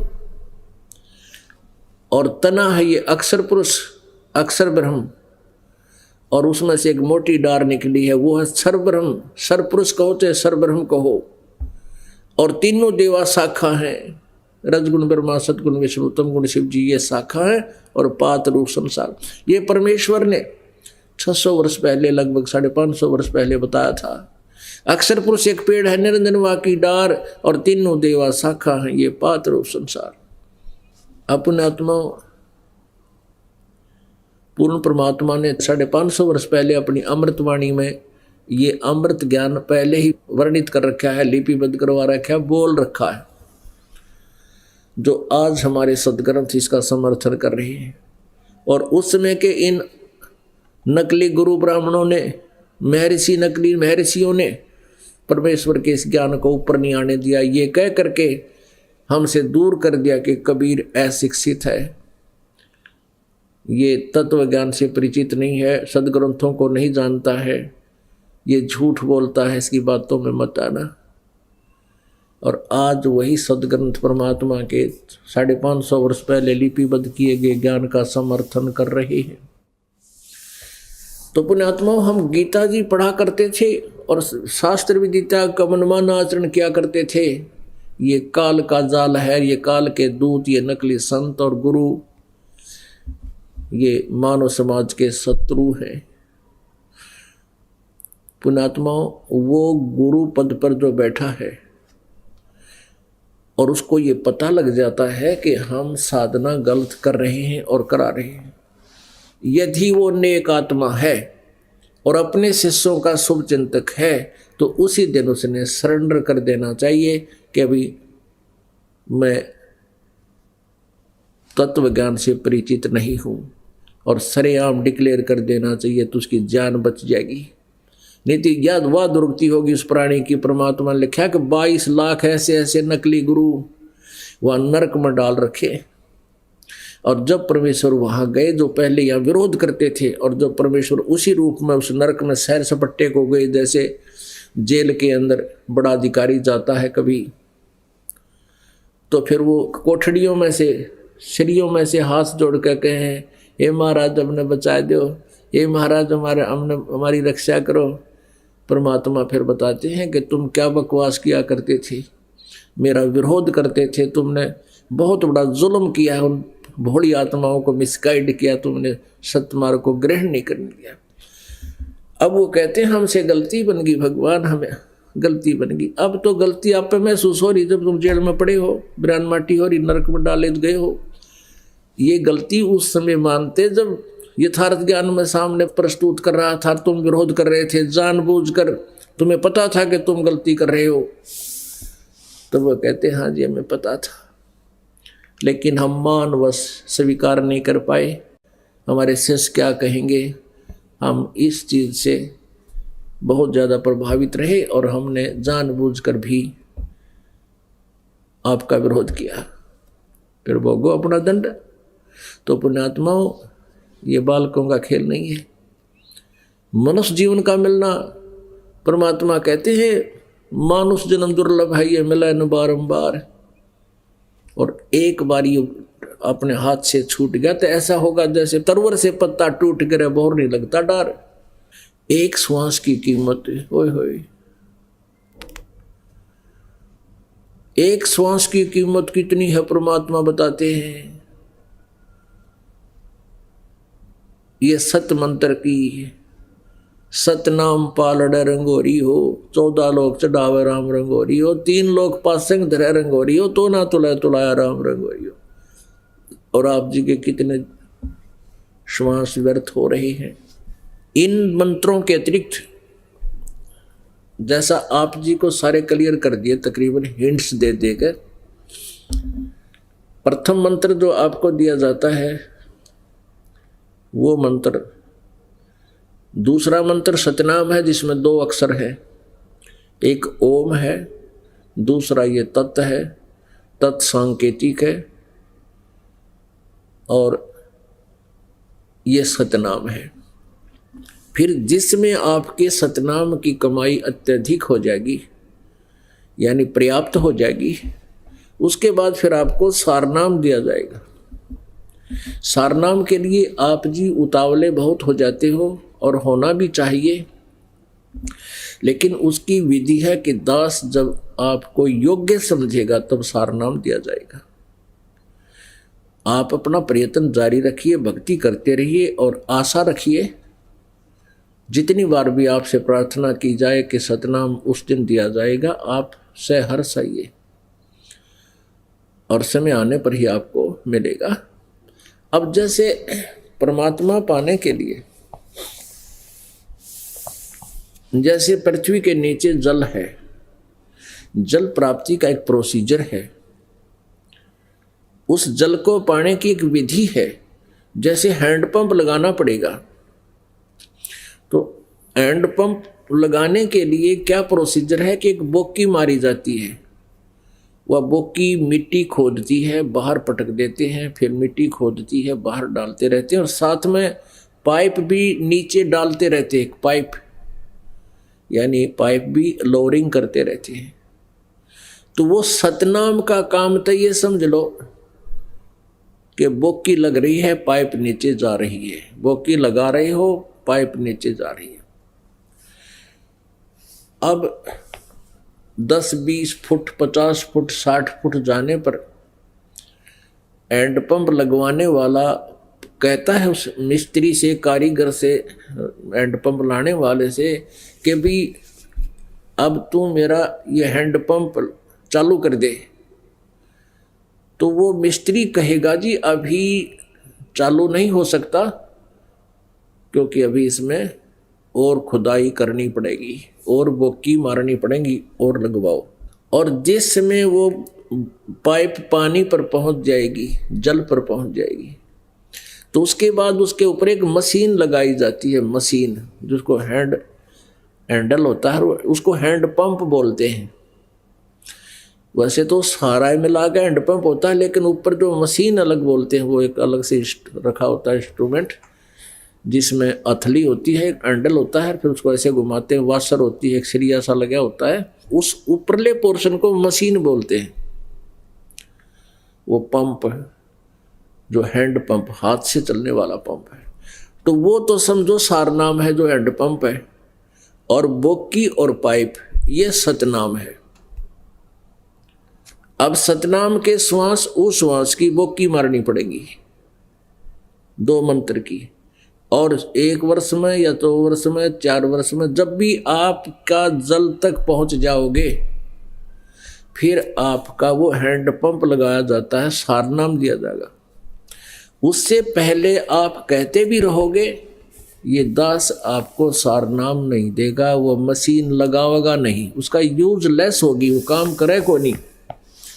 तो ये प्रोसीजर है परमात्मा के पाने का, ये पहले से ही यही था।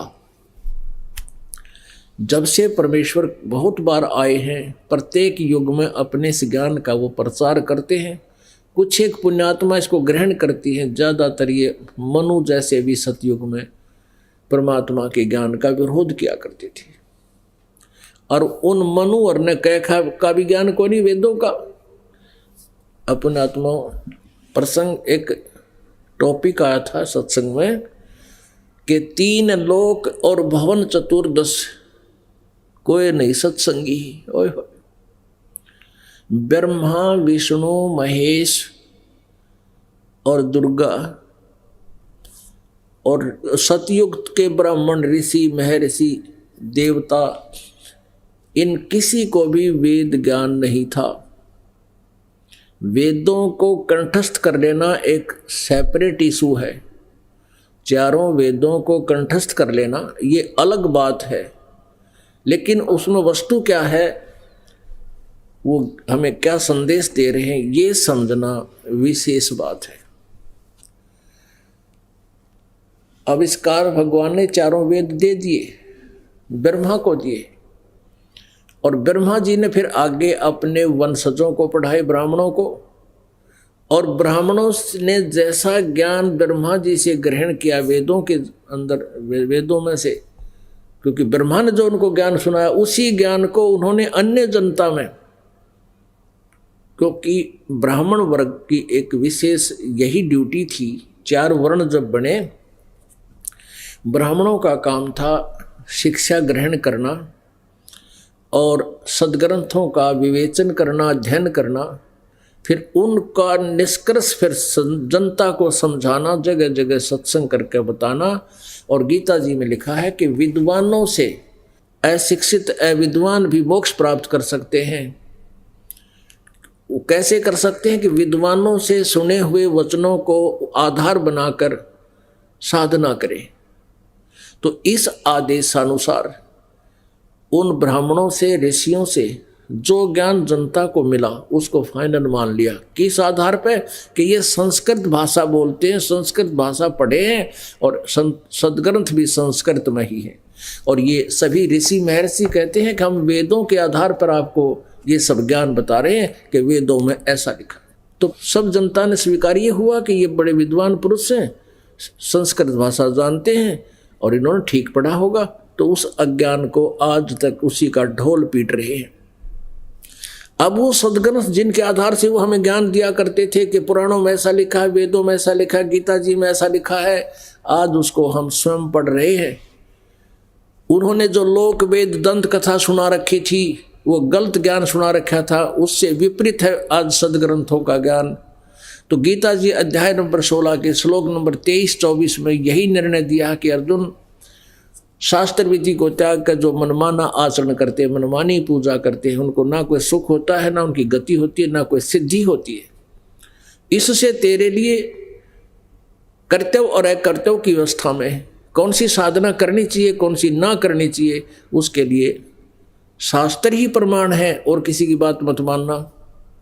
तो पुण्यात्माओं, ये सद्ग्रंथ तो दास ने अभी 5-6 वर्ष से देखने प्रारंभ किए हैं, 7-8 वर्ष से, और लगभग 15 वर्ष से ये दास पहले परमात्मा द्वारा दिए गए सच्चिदानंद घन ब्रह्म की वाणी, जो गीता जी अध्याय नंबर 4 के श्लोक नंबर 32 में कहा कि ब्रह्मणे मुखे, सच्चिदानंद घन ब्रह्म के मुखारविंद से उच्चारित वाणी में सब विस्तार से यथार्थ ज्ञान दिया हुआ साधनाओं का।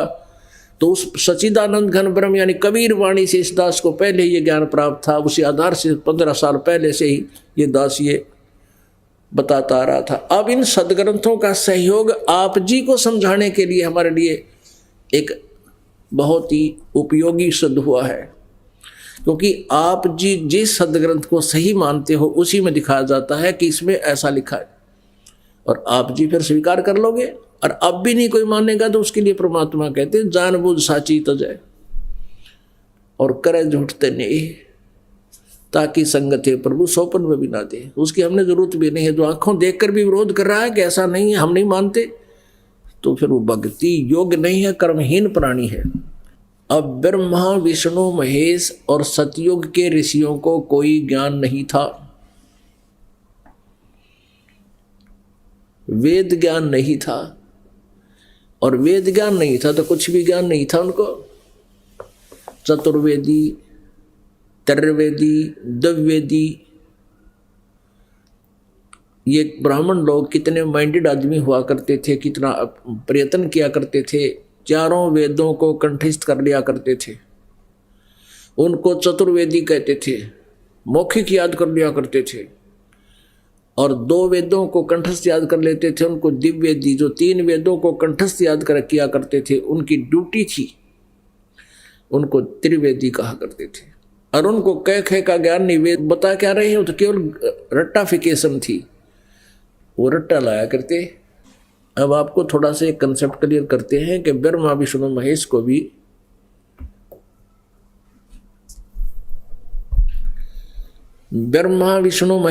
भी वेद ज्ञान नहीं था।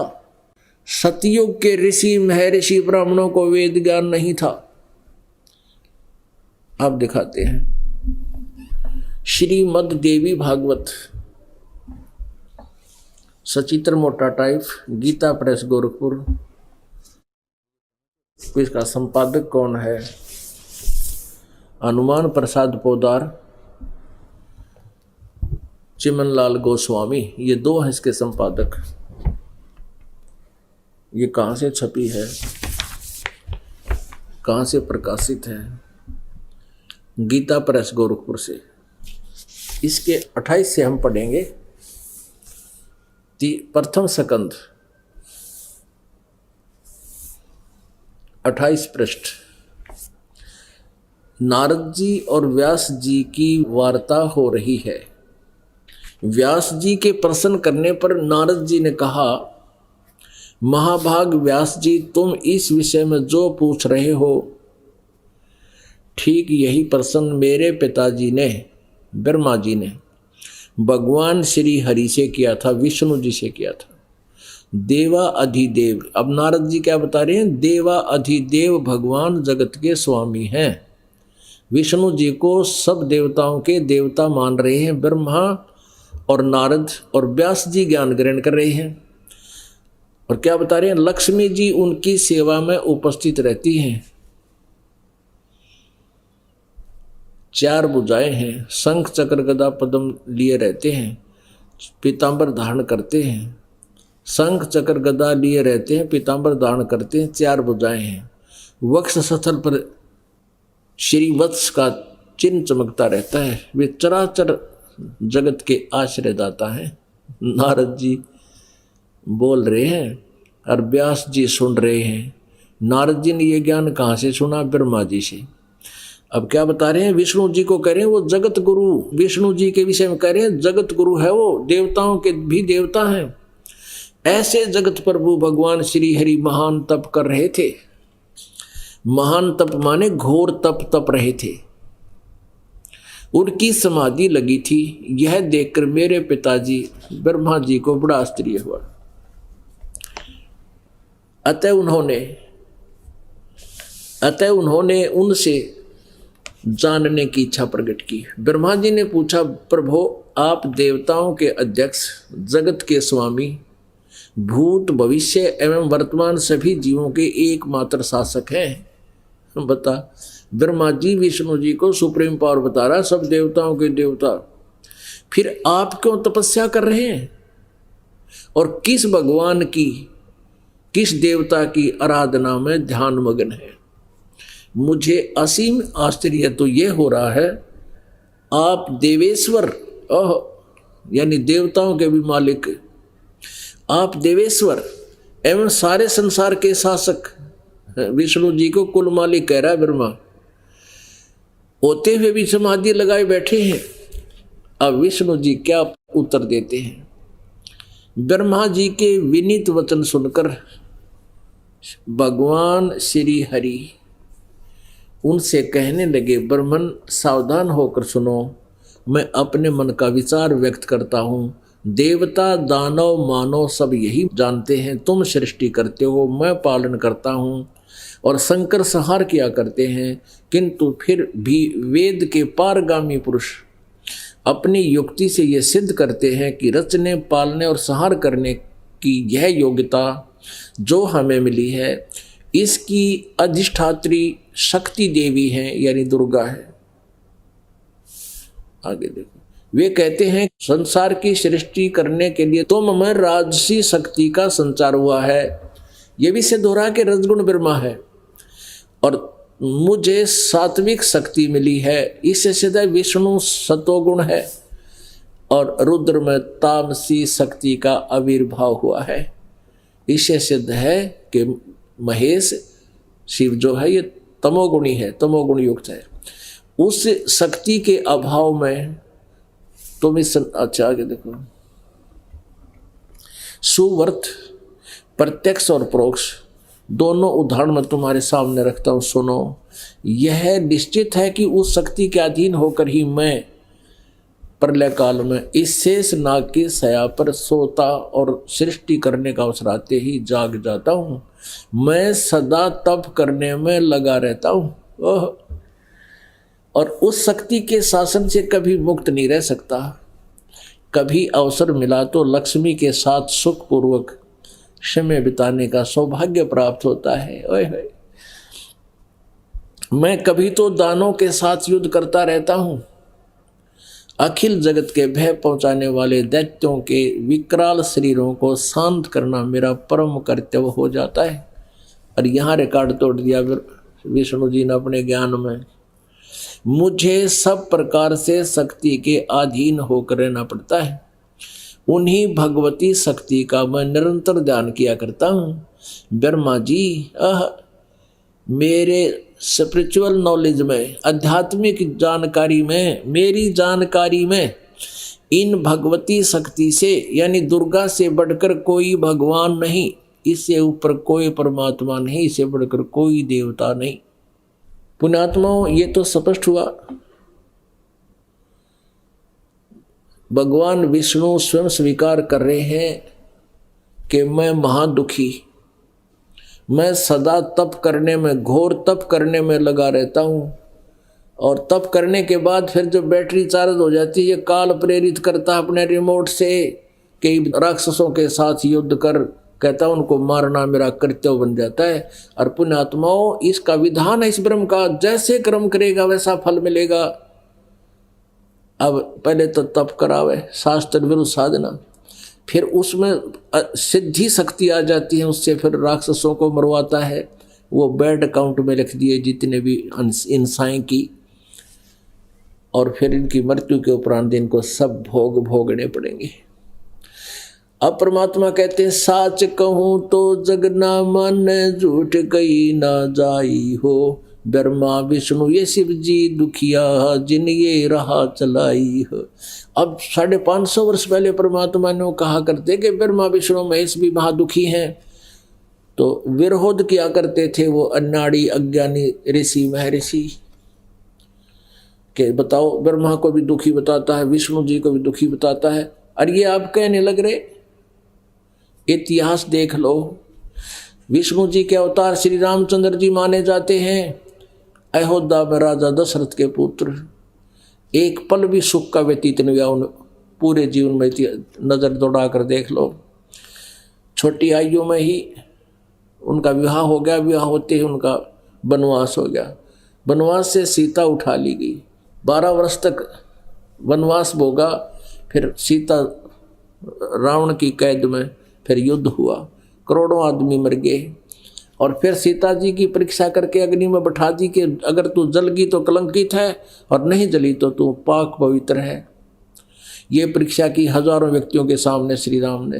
और विष्णु जी ने सीता जी को घर ले आए पाक पवित्र जानकर, और एक धोबी के कहने मात्र से फिर उनको घर से निकाल दिया कि तू अपवित्र है। अब वो खुद राजा और परिवार पता नहीं कहाँ जंगल में अपने आत्माओं, जिसके बेटे और पत्नी कहीं और हो, ना जाने वो किस हालात में है। क्या वो व्यक्ति सुखी हो सकता है? केवल लोक लाज में वो बैठा रहा और आजीवन कष्ट पा करके वो अंत में भी पुत्र और पत्नी के वियोग में, कहते हैं, सरयू नदी के अंदर जल समाधि लेनी पड़ी श्री विष्णु भगवान उर्फ श्री रामचंद्र जी ने। श्री कृष्ण जी का जीवन देख लो, जन्म से ही जेल में जन्म हुआ, मामा शत्रु बन गया, कभी जरासिंह से युद्ध, कभी चाणोर से, कभी किसी से, पता नहीं कितने सारा जीवन व्यर्थ रहा, ऐसे झगड़ों में बीता। और अंत में श्री कृष्ण जी के सामने पूरा यादव कुल आपस में लड़कर मर गया और स्वयं श्री कृष्ण जी के पैर में विषाक्त तीर लगने से उनकी मृत्यु हुई। तो यहां से ये 3-4 बातें कति क्लियर होगी कि ना ब्रह्मांड ज्ञान वो विष्णु को सर्वेश्वर बतावे, ना विष्णु जी को ज्ञान वो दुर्गा को सुप्रीम पावर सबसे बड़े भगवान बतावे। अब दुर्गा क्या कहती है? अब विष्णु भगवान तो कहते हैं कि मेरी जानकारी में दुर्गा से ऊपर कोई शक्ति नहीं, कोई मालिक नहीं, कोई भगवान नहीं। और दुर्गा कहती है कि राजा हिमालय को उपदेश करते हुए कहती है कि राजन मेरी पूजा भी मत करो, यह भी मोक्षदायक नहीं है, तुम केवल एक ब्रह्म की पूजा करो, उसका ओम नाम है, वो ब्रह्म लोक में रहता है, नथिंग एल्स। अपने आत्मा परमात्मा का ये वाक्य, ये अमृतवाणी, 3 लोक और भवन चतुर्दश कोई नहीं सत्संगी। 3 लोक और 14 भवन में कहता कोई भी सत्संगी नहीं है, कोई भी यथार्थ ज्ञान से परिचित नहीं है। इस वाणी को सिद्ध करने के लिए ये ढेर सारे प्रमाण आपके समक्ष प्रस्तुत किए जा रहे हैं, और तभी ये अज्ञान रूप अंधकार आपके हृदय से दूर होगा, और इसका कोई विकल्प नहीं। अब बूढ़ी आत्मा जो उन नकली संतों की दंत कथा सुन रहे हैं, वो कहते हैं वो भी कोई संत है जो किताब दिखावे। संत तो धारावाहिक वचन कराया करें, इन धारावाहिक का नाश कर रखा, सारा बैठा दिया। अरे थोड़े से दिन में देख लेना, यदि ये ग्रंथ दास को आवश्यकता ना हो आपको दिखाने की, तो मुझे क्या जरूरत है? मुझे तो कंठस्थ मालिक की दया से दया हो रही है परमात्मा की। इन सदग्रंथों से पहले ये ज्ञान था जो आज इन सदग्रंथों में आपको दिखा रहे हैं। इन सदग्रंथों से नहीं ग्रहण किया था वो ज्ञान, वो सूक्ष्म वेद से ग्रहण किया था, वो सच्चिदानंद घन ब्रह्म की वाणी से प्राप्त था। तो आपको इसलिए ये सदग्रंथ दिखाने पड़ रहे हैं ताकि आप जी इस दास के वचनों पर विश्वास कर सकें कि जो कह रहे हैं वो सारी साची है, और तभी आपका हृदय परमात्मा के अंदर अटूट श्रद्धा से लगेगा। फिर आपको कोई डगमग नहीं कर सकता, नहीं तो ये काल के दूत तो आपको कहीं ना कहीं गड़बड़ कर जाएंगे यदि आपको स्वयं ज्ञान ना होगा। तो अब दुर्गा क्या कहती है? वैसे तो मैंने वर्बली बता दी कि इसमें 2 बात है। दुर्गा कहती है हिमालय को कि मेरी पूजा भी छोड़, उस ब्रह्म की पूजा कर, ब्रह्म की पूजा कर, उसका ओम नाम है। अब ये गुण तो गाते हैं पूर्ण परमात्मा के, क्योंकि वेदों में ऐसा ही है, उस तत्व ब्रह्म के बारे में बताते हैं और साधना बताते हैं ओम इस ब्रह्म की। तो ये कह रही है कि उस ब्रह्म का क्या स्वरूप है ये बताती हूँ, वो ऐसे है वैसे है। और फिर कहती है उसका ओम मंत्र है, और ओम मंत्र का जाप कर और सब बातें छोड़ दे, यानी अपने सतर की भी कहती है मेरी भी पूजा मत करना, और जिससे तू उस परमात्मा को प्राप्त होगा वो ब्रह्म लोक में रहता है। अब गीता जी अध्याय नंबर 8 के श्लोक नंबर 16 में कहा कि ब्रह्म लोक पर्यंत भी सभी जन्म मृत्यु में है, पुनरावृत्ति के अंदर है। अब दास ने जो वर्बली बोला है इसको प्रमाणित करने के लिए इसमें दिखाना पड़ेगा, नहीं तो इस वर्बली को कोई नहीं मानेगा, और इसमें देखने के बाद पुण्यात्मा अवश्य मान जाते हैं। अब देखिएगा ये 7वां स्कंद 562 पृष्ठ पे, और ये संक्षिप्त देवी भागवत। देवी के द्वारा हिमालय को ज्ञानो उपदेश और ब्रह्म स्वरूप का वर्णन। श्री देवी जी कहने लगी, पर्वतराज अब हम यहां से लेंगे, उस ब्रह्म का क्या स्वरूप है यह बतलाया जाता है, जो प्रकाश रूप सबके अत्यंत समीप में स्थित हृदय रूप गुहा में स्थित होने के कारण गुहाचर नाम से प्रसिद्ध है, महान पद अर्थात परम प्राप्य है। वह समस्त प्रजा के ज्ञान से परे है, किसी की बुद्धि में आने वाला नहीं है, यह तुम जानो। जो परम प्रकाश रूप है, जो सूक्ष्म से भी अत्यंत सूक्ष्म है, जिसमें संपूर्ण लोक और उन लोकों में निवास करने वाले प्राणी स्थित हैं, वही यह अक्षर ब्रह्म है। अब देखो दुर्गा को कितना ज्ञान है, ब्रह्म को अक्षर पुरुष बोल रही है, अक्षर पुरुष, पुरुष को चाहे ब्रह्म को अक्षर ब्रह्म, और वही सबके प्राण है, वही सबकी वाणी है, और वही सबके मन है। वह परम सत्य और अमृत अविनाशी तत्व है। सौम्य उस वेद ने योग लक्ष्य का तुम वेदन करो, मन लगाकर उसमें तन्मय हो जाओ। सौम्य उपनिषद में कथित महान अस्त्र रूप धनुष लेकर उस पर उपासना द्वारा तीक्ष्ण किया हुआ बाण संधान करो, और फिर भावानुगत चित्त के द्वारा उस बाण को खींचकर उस अक्षर रूप ब्रह्म को ही लक्ष्य बनाकर वेधन करो। अक्षर रूप ब्रह्म को ही, और मंत्र बता रही है फिर, ओम धनुष है प्रणव, ओम धनुष है, जीवात्मा बाण है, ब्रह्म को उसका लक्ष्य कहा जाता है।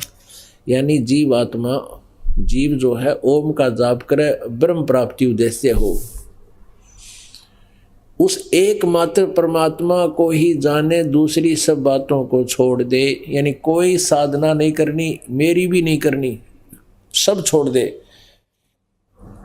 इससे ये सिद्ध है। उस एकमात्र परमात्मा को ही जाने, दूसरी सब बातों को छोड़ दे, यही अमृत रूप परमात्मा के पास पहुंचाने वाला पुल है। संसार समुद्र से पार होकर अमृत स्वरूप परमात्मा को प्राप्त कराने का यही सुलभ साधन है। इस परमात्मा का ये देखो, उस हृदय में विविध रूप में प्रकट होने वाला परब्रह्म संचरण करता है, अंतर्यामी रूप से वर्तमान है। यहाँ परब्रह्म कह रहे हैं, किता अक्षर ब्रह्म कह रहे हैं, फिर ब्रह्म की साधना बता रही है। ये देखो ओम ओम ओम का नाम जप है और ब्रह्म उद्देश्य हो। अब है किसी को ज्ञान दुर्गा के, कभी अक्षर ब्रह्म कह रही है, कभी उसको ब्रह्म कह रही है, कभी फिर परब्रह्म लिख रही है। और यहाँ परब्रह्म बता रही है कि सबके हृदय में परब्रह्म बैठा है। इस आत्मा का ओम के जप के साथ ध्यान करो, इससे अज्ञान में अंधकार से सर्वथा परे संसार समुद्र से पार जो ब्रह्म है उसको पा जाओगे। यहाँ परब्रह्म, यहाँ अक्षर ब्रह्म, और यहाँ फिर ब्रह्म को पा जाओगे। ओम नाम जपो, पुण्यात्मा अपने आप पता लग जाएगा अपने कौन कितने पानी में। और क्या बताया फिर ये 563 पृष्ठ पे, वह सबका आत्मा ब्रह्म, ब्रह्म लोक रूप दिव्य आकाश में स्थित है। कहते हैं वो ब्रह्म लोक में रहता है। पुण्यात्माओं, ये ब्रह्म ब्रह्मा विष्णु महेश का पिता है, और यही काल है, काल रूपी ब्रह्म भी यही है। अब यहाँ थोड़ा सा कंसेप्ट और क्लियर करना पड़ेगा। ये शिव पुराण में दिखाते हैं कि ब्रह्मा विष्णु और ये शिव इस काल के पुत्र हैं। देखिएगा शिव पुराण गीता प्रेस गोरखपुर से प्रकाशित है।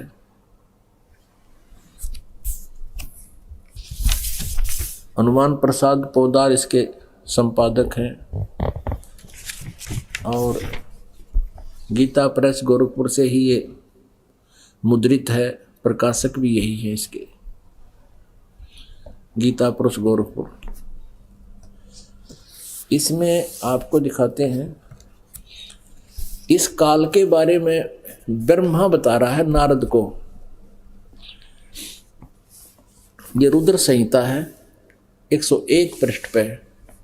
ब्रह्मा जी कह रहे हैं वे अपने सारे अंगों पर भस्म रमाए रहते हैं। उन काल रूपी ब्रह्म ने एक ही समय में शक्ति यानी दुर्गा के साथ नाथ नहीं शिवलोक नामक नक्षत्र का निर्माण किया, जो सबसे ऊपर विराजमान है। वे प्रिया और प्रियतम पति पत्नी रूप में शिव और शक्ति, शक्ति और शिव उसमें निवास करते हैं। ये दुर्गा कौन है यहाँ देखिएगा। वो काल जो है निराकार मानते हैं काल को, कहते हैं वो कभी सामने नहीं आता। फिर उसने सदा शिव भगवान शिव के रूप में अपनी मूर्ति आकार का वर्णन किया, आकार बना ली। तब उस निराकार परमात्मा ने अपने लीला शक्ति से अपने लिए एक मूर्ति की कल्पना की, साकार हो गया वो निराकार काल और यहाँ शिव रूप धारण कर लिया। और कहते हैं अपने विग्रह से स्वयं एक स्वरूप भूता शक्ति की सृष्टि की। अपने शरीर से कहता है एक औरत निकाली काल ने, ये ब्रह्म के पेट से परमात्मा निकाली थी, काल के पेट से दुर्गा। और वो निकली हुई औरत कौन है, उसको प्रकृति सर्वेश्वरी त्रिदेव जननी तीनों देवताओं की माँ नित्य और मूल कारण भी कहते हैं। सदाशिव द्वारा प्रकट की गई उस शक्ति की 8 भुजाएं हैं, यानी ये दुर्गा है और काल की पत्नी है। अब यहाँ वर्णन ये तो 100 पर पढ़ा आपने, ये वही रुद्र संहिता। अब 101 पर आप पढ़ रहे हो। वे अपने सारे अंगों पर भस्म रमाए रहते हैं। उन काल रूपी ब्रह्म ने, काल कहो चाहे ब्रह्म कहो सदाशिव कहो, एक वो काल शिव रूप बना लेता है। उन काल रूपी ब्रह्म ने एक ही समय शक्ति के साथ शिवलोक नामक क्षेत्र का निर्माण किया। उस उत्तम क्षेत्र को काशी कहते हैं। वे प्रिया और प्रियतम यानी पति पत्नी रूप में शक्ति और शिव, दुर्गा और काल जो प्रानंद स्वरूप हैं उस मनोरम क्षेत्र में निवास करते हैं। अब आपको कुछ भक्तों का अनुभव सुनाते हैं, ध्यान से सुनना, क्योंकि हमारे कई प्रकार की समस्याएं हैं। जब आप देखोगे वो भाई भक्त आपको यही मिलेंगे जिनके विषय में अभी जिनके इंटरव्यू सुनाए जाएंगे, फिर आपको और दृढ़ता होगी कि हमें भी लाभ मिलेगा। जब इनको मिला है तो दिल डटेगा। अब आपको सुनाते हैं सत्संग, वो सुनिए विचार। नमस्कार सर। नमस्कार सर। क्या नाम है सर आपका? मेरा नाम भरत गुप्ता, जिला हमीरपुर, यूपी से रहने वाला हूँ। सर, संत रामपाल जी महाराज से नाम दीक्षा लेने से पहले आप क्या भक्ति साधना करते थे? सर, जो हिंदू धर्म में प्रचलित भक्ति है, जैसे कि गणेश जी को मानना, शंकर जी को मानना, विष्णु जी को मानना, बस इन्हीं सारी देवी देवताओं की भक्ति करता था। मेरा ज़्यादा इंटरेस्ट नहीं होता था क्योंकि मैं स्टडी करता था, तो बस थोड़ी सी यही कि कभी कभार बस मंदिर चला जाता था, बाकी कोई डट के भक्ति नहीं करता था मैं। सर, आपने बताया कि आप स्टडी करते करते ब्रह्मा विष्णु महेश व अन्य देवी देवताओं की पूजा करते थे, तो स्टडी करते करते आपको संत रामपाल जी महाराज की जानकारी कहाँ से प्राप्त हुई? सर, मेरे एक कलीग्स हैं, लेडी भगत हैं जिनका नाम दीपिका गुप्ता, उन्होंने मुझे मेमोरी कार्ड श्री संत रामपाल जी महाराज के सत्संग वाले दिए भर के। तो मैंने, वो हमसे बोलती थी कि सत्संग सुना करो, तो मैंने जब जब टाइम मिलता था मुझे, तो मैं सत्संग सुन लेता था। तो बस इन्हीं मतलब पलों के बीच मुझे परमात्मा की कसक हुई और 10 जून 2015 को संत रामपाल जी महाराज से नाम दीक्षा ले ली। सर, आपने बताया कि 2015 में संत रामपाल जी महाराज से आपने नाम दीक्षा ली, लेकिन संत रामपाल जी महाराज 2014 से जेल में हैं, तो आप संत रामपाल जी महाराज से कैसे जुड़े? सर, जब मैं सत्संग सुनता था तो मुझे एक अलग मतलब कसक मिलती थी परमात्मा की, एक अलग इंटरेस्ट जागता था। तो मैंने, जो मेरे कलीग थी जिन्होंने मुझे मेमोरी कार्ड भर के दिया था सत्संग का, तो मैंने उनसे पूछा कि मुझे परमात्मा की शरण में या संत रामपाल जी महाराज की शरण में जाना है, तो मैं कैसे जाऊँ? तो उन्होंने बोला कि कानपुर मेरे नज़दीकी जो नामदान सेंटर है, तो उसमें जाके तुम नाम दीक्षा ले सकते हो। और कानपुर के अलावा ऑल ओवर वर्ल्ड में संत रामपाल जी महाराज के जेल में होते हुए बहुत से नामदान सेंटर खुले हुए हैं। सर, संत रामपाल जी महाराज से नाम दीक्षा लेने के बाद आपको कोई लाभ भी प्राप्त हुए? जी सर, सबसे पहले तो मुझे एक आध्यात्मिक लाभ प्राप्त हुआ कि जैसे बचपन से मैं सुनता आ रहा था कि सबका मालिक एक है, लेकिन जैसा कि हिंदू धर्म में 33 करोड़ देवी देवता हैं, तो वो सबके मालिक एक तो है नहीं। तो सबसे पहले जब मैं संत रामपाल जी महाराज से जुड़ा तो मुझे पता चला कि सबका मालिक एक है और वो मालिक कबीर परमात्मा है, कबीर इज़ गॉड। और इन्हीं सबके चलते मैं आपको एक लाभ बताना चाहता हूँ कि मैं कानपुर से लखनऊ आ रहा था, स्कूटी से था, तो मैं हाईवे पे था, तो हाईवे में एक गड्ढा पड़ा, तो मेरी स्कूटी उस गड्ढे में गई और कम से कम 3 फीट ऊपर जंप करी स्कूटी। और ऐसा मुझे लगा कि किसी ने मेरे साथ स्कूटी को भी पकड़कर एक बिल्कुल स्ट्रेट नीचे रख दी हो। ना स्कूटी बिल्कुल भी डिस्टर्ब नहीं हुई, ना मैं डिस्टर्ब हुआ, ना मुझे एक स्क्रैच हुआ, ना मैं गिरा, ना कुछ। और वो समझ लीजिए कि मेरे लिए एक जीवन दान साबित हुआ। और ऐसे ही मैं एक बार लखनऊ में मेन सड़क पे स्कूटी से था, तो मैं मतलब पैर मेरे रोड पे थे, सड़क पे थे, तो एक ऑटो का एक पहिया, लेफ्ट वाला पहिया मेरे पैर पे चढ़ गया।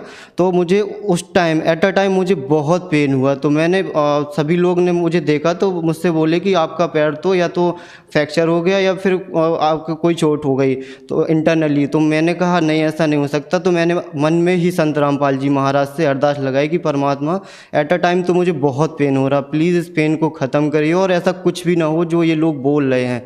तो ज़्यादा से ज़्यादा मैक्सिमम टाइम 5 मिनट में मेरा वो पेन ख़त्म हो गया। ना मुझे कोई स्क्रैच, ना कोई फ्रैक्चर, ना कोई हड्डी, कुछ भी नहीं टूटी। मैं जैसा था वैसा ही कि वैसा हूँ। सर, आपने बताया कि आप स्टडी कर रहे हैं। स्टडी करते करते आपने संत रामपाल जी महाराज का ज्ञान समझा व उनसे नाम दीक्षा ली। तो आज ये कहा जाता है कि भक्ति साधना बुढ़ापे में करनी चाहिए, तो आप क्या सही कर रहे हैं?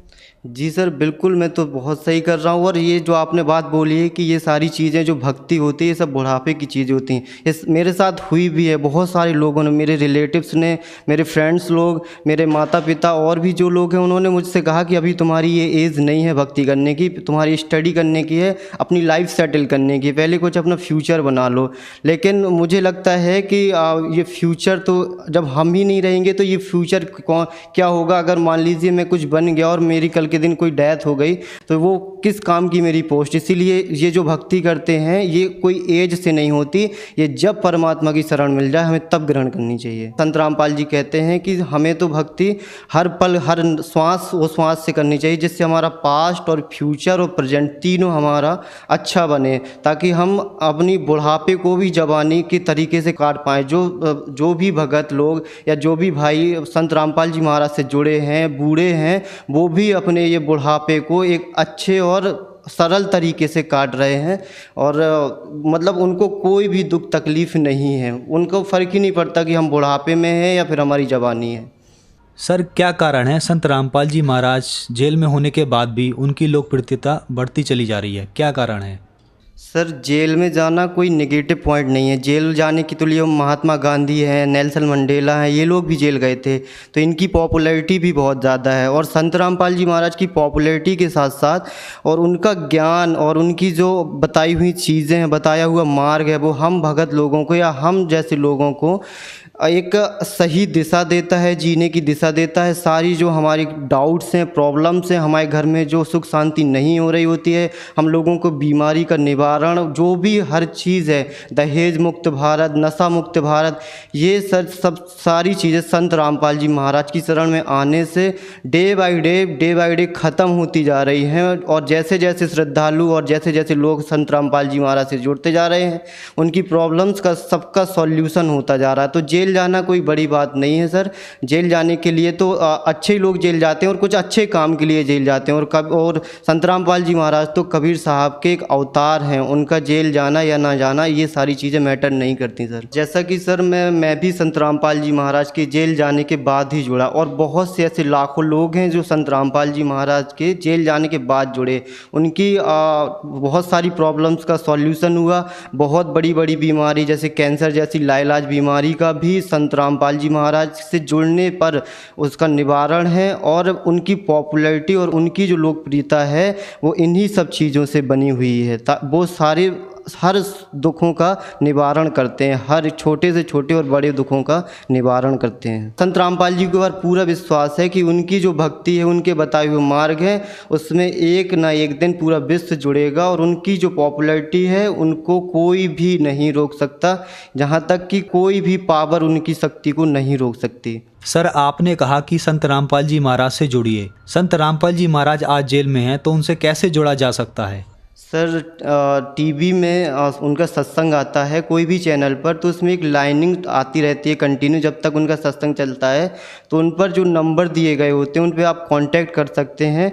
तो उस नंबर के जरिए आप जब कांटेक्ट करेंगे तो आपके जो नज़दीकी नामदान सेंटर है उस पर आपको पता चलेगा कि हमारे नज़दीकी नामदान सेंटर कहाँ पे है। उस पर आप फ़ोन करिएगा तो आप वहाँ पर जाके संत रामपाल जी महाराज से दीक्षा ले सकते हैं। धन्यवाद सर। सत साहिब।